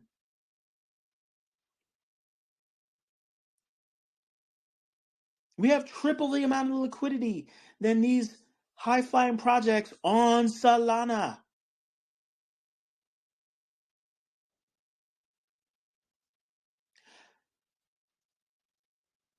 I don't know how many people know this, but I'm a BNB Martian, which basically means like I am a global volunteer for the BNB chain.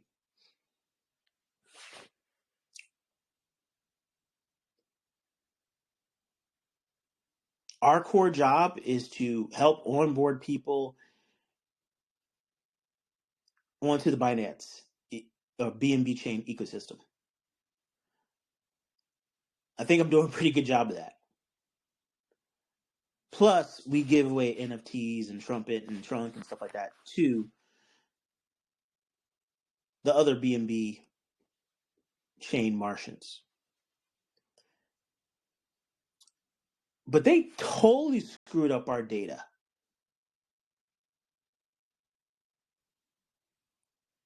For months, for a month, Elephant token was showing up as high risk, and there was like almost no buy volume is drying up. People are like, oh, people aren't buying for this reason or that reason. Remember, people aren't buying. It's like it says high risk right there. In a time when it's like the time of milk and honey in the crypto space, our tokens labeled high risk. Nobody's buying that shit. Chart be damned. So I had to go and fix all that. I had to talk to them. I had to show them. I found a bug in their system. Thing was throwing false errors all over the place.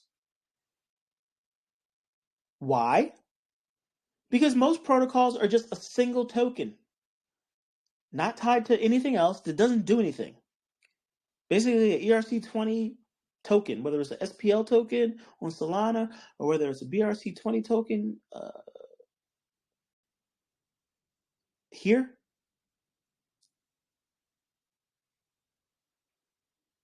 I'm sorry, BEP20 token here or a BRC20 token on Bitcoin.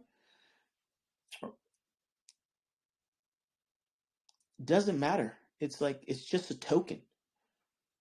Elephant Money is a 50 plus contract smart contract network. It's labeling tokens it's labeling read-only functions as rug pull functions. Like, what the hell is going on here?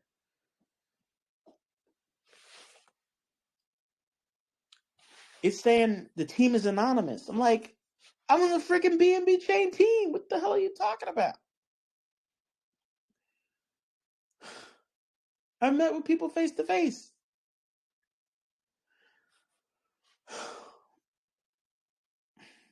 But that's the stuff I've had to deal with in the past month. It's all fixed now.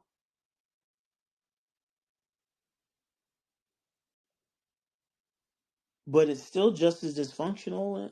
CoinMarketCap is owned by Binance. And the whole process for listing tokens is clearly unfair. And clearly, if you just follow the standard process, you're just put in limbo. And there's got to be some other process that's not documented publicly, but is the process that these scam coins use all the time to get their circulating supply listed. Meme coins and scam coins. So I've been working it the regular way that I thought should have worked, and especially if I've submitted like 5 times, you would think it would just go through.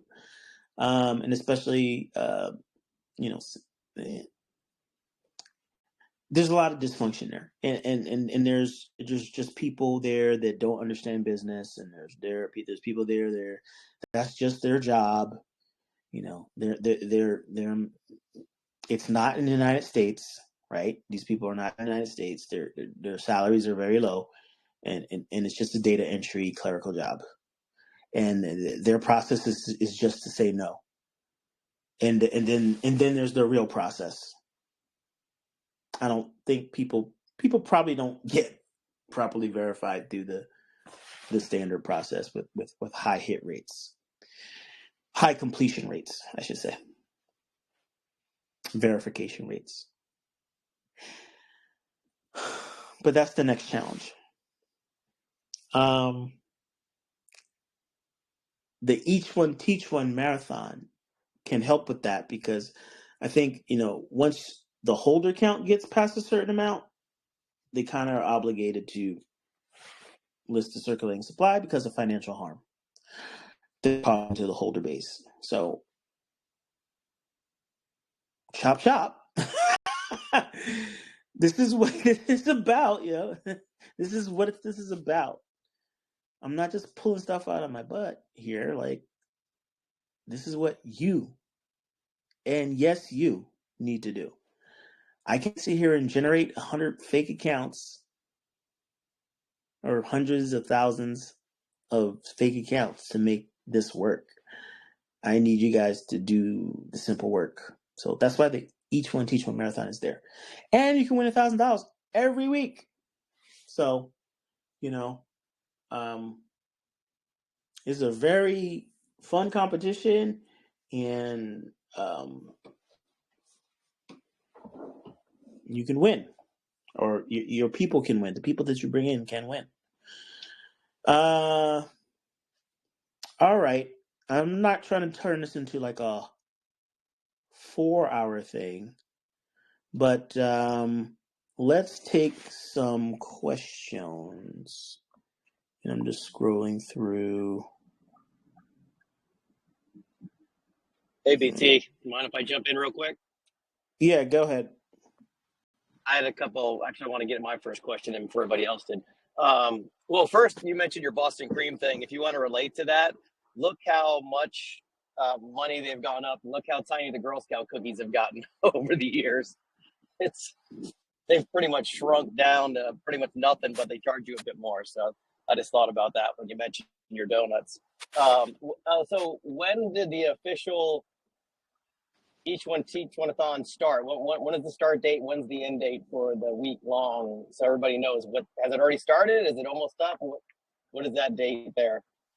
I think we're gonna pick somebody every Friday, Saturday. The person will be picked. We have someone on the core admin team managing that one. Digida is the name in Telegram. You don't have to contact anyone. We're looking at the blockchain, and for the NFT competition and the each one teach one marathon, the people administering those ones are looking at the blockchain, selecting the winner. That updates a spreadsheet. That spreadsheet, a read-only version, a read-only link to that spreadsheet will be shared with the community, so you'll know who won, and when I get around to paying him, the reward transaction URL will be added to the spreadsheet. And so I'll probably add read-only links to those spreadsheets to the Medium posts for long-term administration.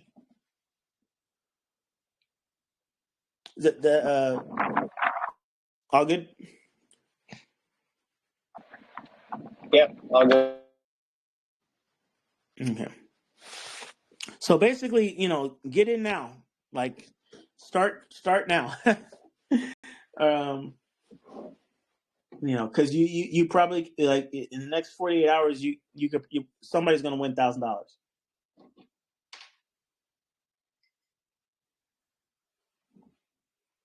And that's going to be every week. So, that alone, that's $52,000 in marketing and promotion, and where the community is being directly incentivized,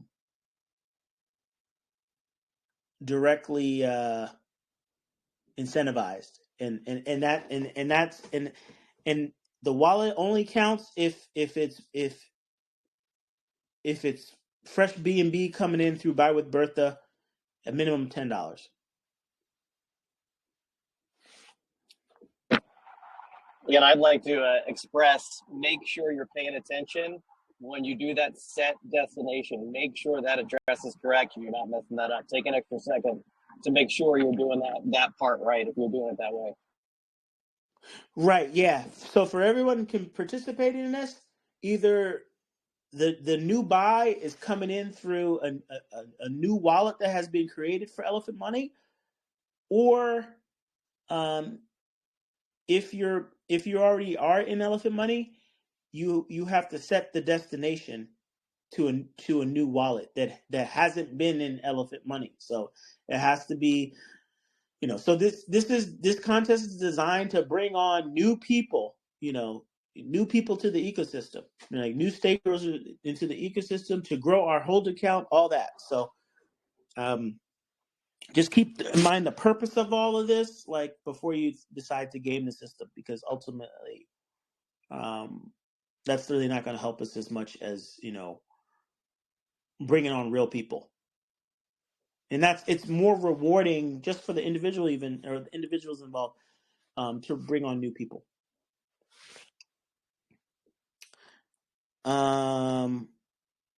So if other people want to ask any questions, just raise your hand, and I will answer. I will open your mouth, open your mic. Larry Johnson.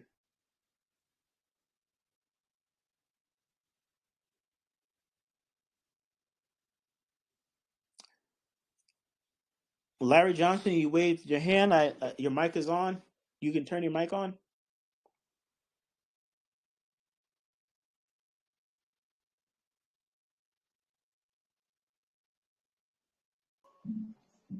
Good day to everybody. I just had a question about this new contest going on that you're giving out an NFT every Friday. The NFT that you're giving out, it is for the new person. No, that's not NFTs. That's Elephant. It's the reward is an Elephant. You have to. The each one teach one is about people using Buy with Bertha to buy Elephant, and the reward every Friday is $1,000 worth of Elephant to that same wallet that won. And it is for the new people who join. Is that correct, or is it for the person new wallets? New wallets. New wallets. Okay, thank you. Yep. Okay. Next question.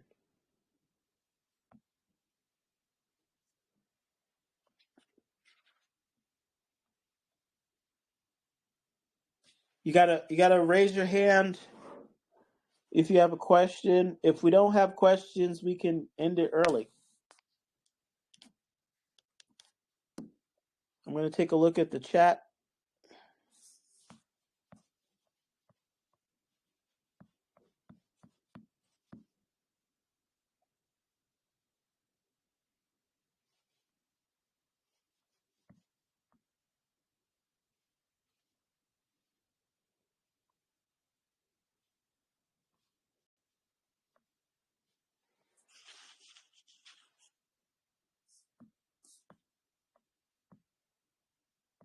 Okay, I don't see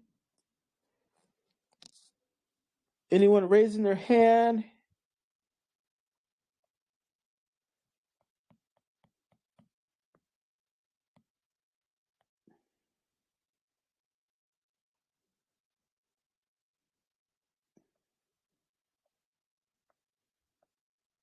All right, I'm going to I'm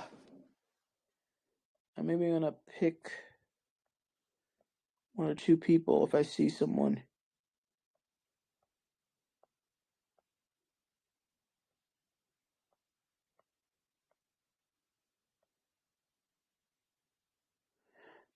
I think the good news is that everyone, a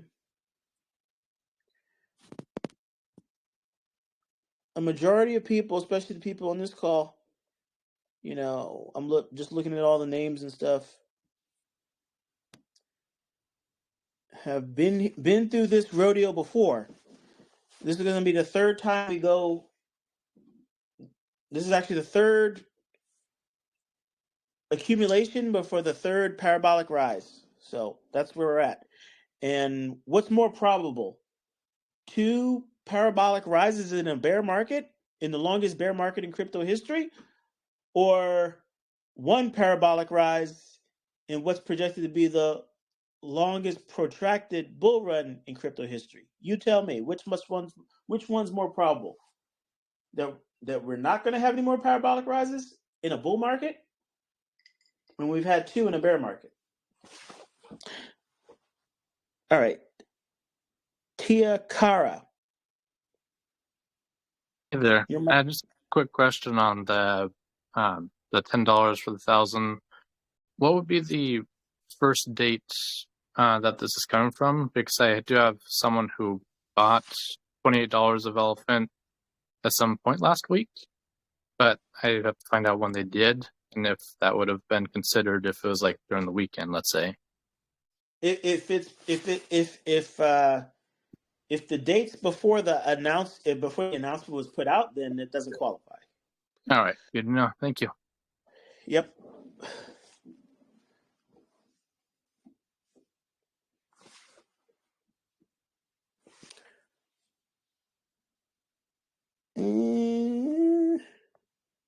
All right. So yeah. So I'm going to summarize because we got a lot of questions.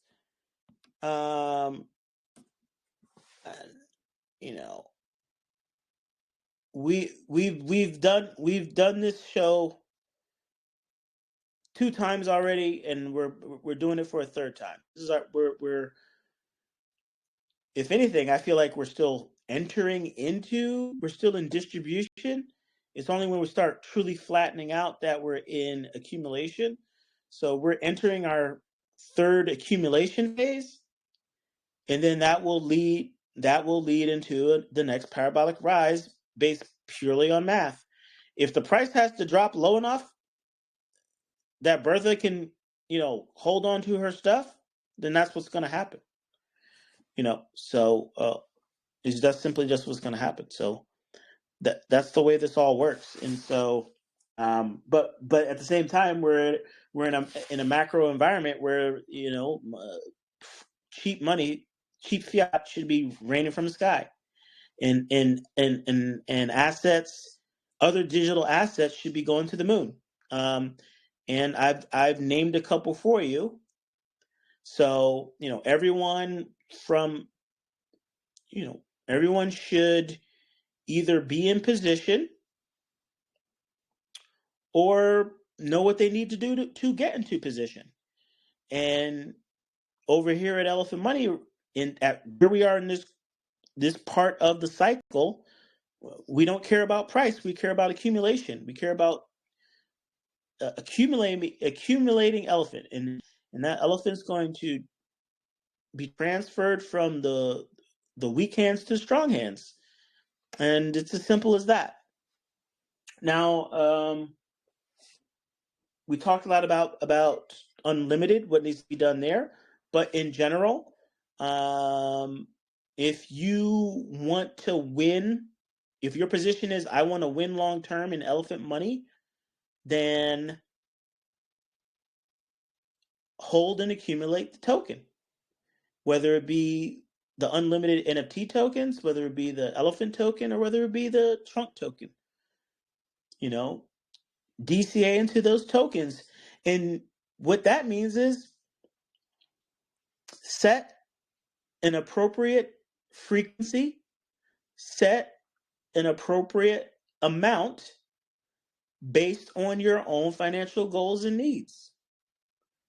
If you take that strategy, and if you don't worry about price, but just trust that Elephant is the third largest community run project on all of BNB chain, then you'll be okay. And BNB chain is the third largest actively used blockchain in the world, regardless of how popular other come and go chains get. That's where we are. That's the reality of where we are right now. So what I'm simply saying is, as we enter this accumulation phase for Elephant, expect things to get very interesting. Expect things to get very, very interesting. I didn't talk about events. I think the focus right now is on these contests. The focus is on doing what we need to do to earn the events.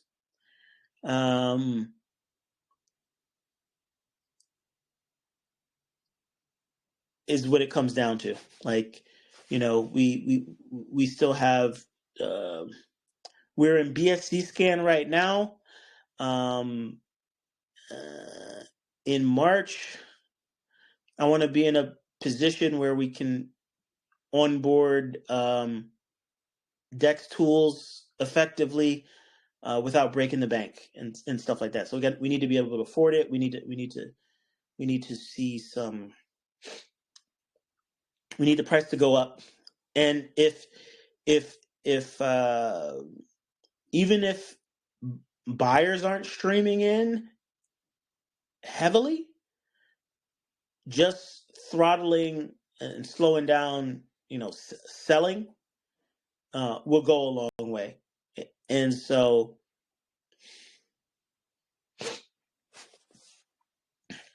if you feel like you're not in position overall in your portfolio, so the market's been green for 2 weeks, right? If you feel like you're not feeling that at all, then you need to make adjustments. And you should make them. You need to do your own research, but if nothing in your portfolio is flashing green, you need to be making adjustments. And after this particular AMA gets posted to YouTube and wherever else it needs to go,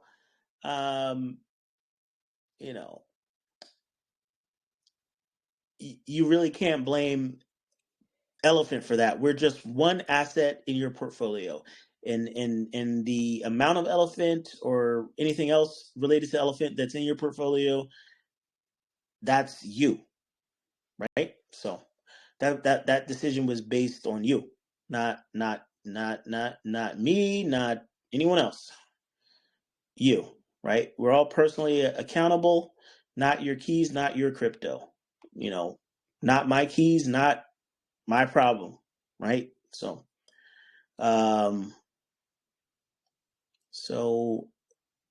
I personally think that based on the math, based on what Elephant does,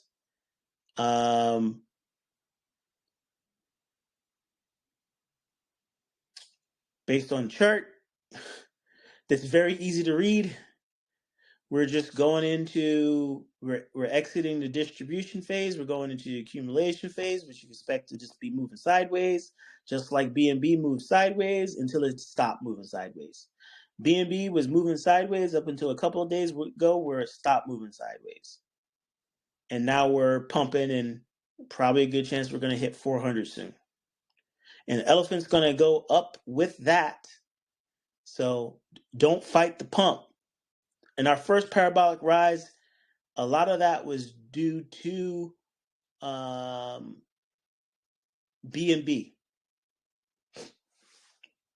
So when BNB is helping, the last thing the herd wants to do is be fighting it and dumping into the pump of BNB. That's just insane. We're not going to make it if we do that.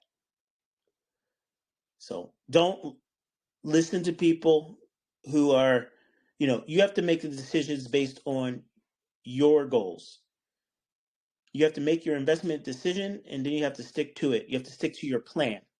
If your plan was to accumulate. If you were like, oh my God, I wish I got an Elephant at these lower prices. Well, guess what? You got lower prices. Get in. Just like people are like, oh, I wish I had more BNB. You got lower BNB.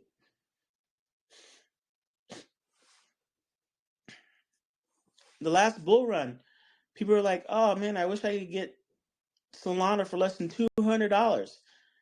There are people who got Solana at $8,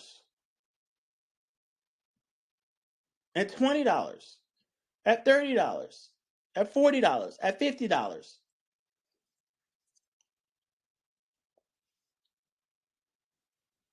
Solana's at 109 now, something like that. It's on a retrace.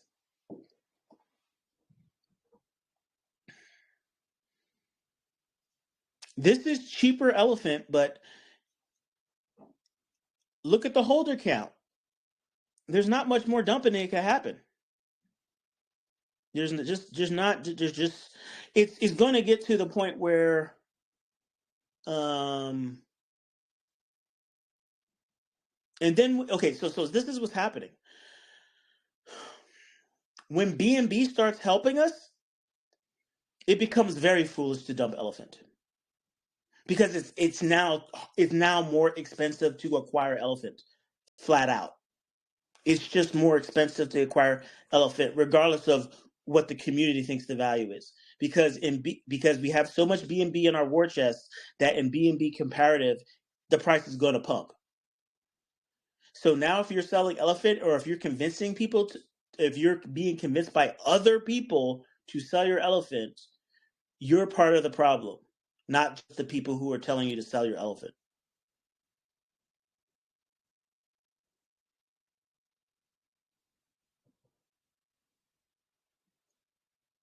Flooding your own bags is a thing.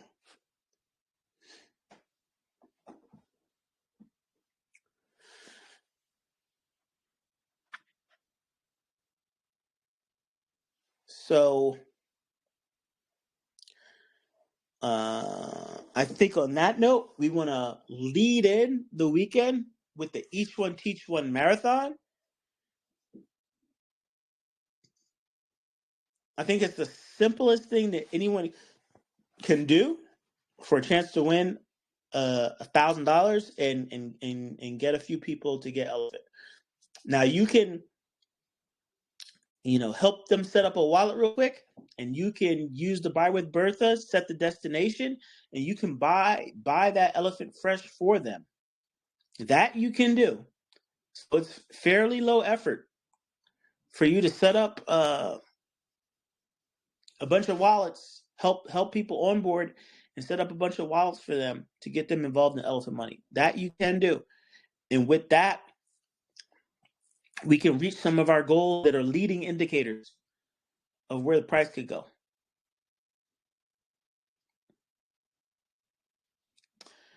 Okay, so with that, I'm going to leave it there, and have a great weekend.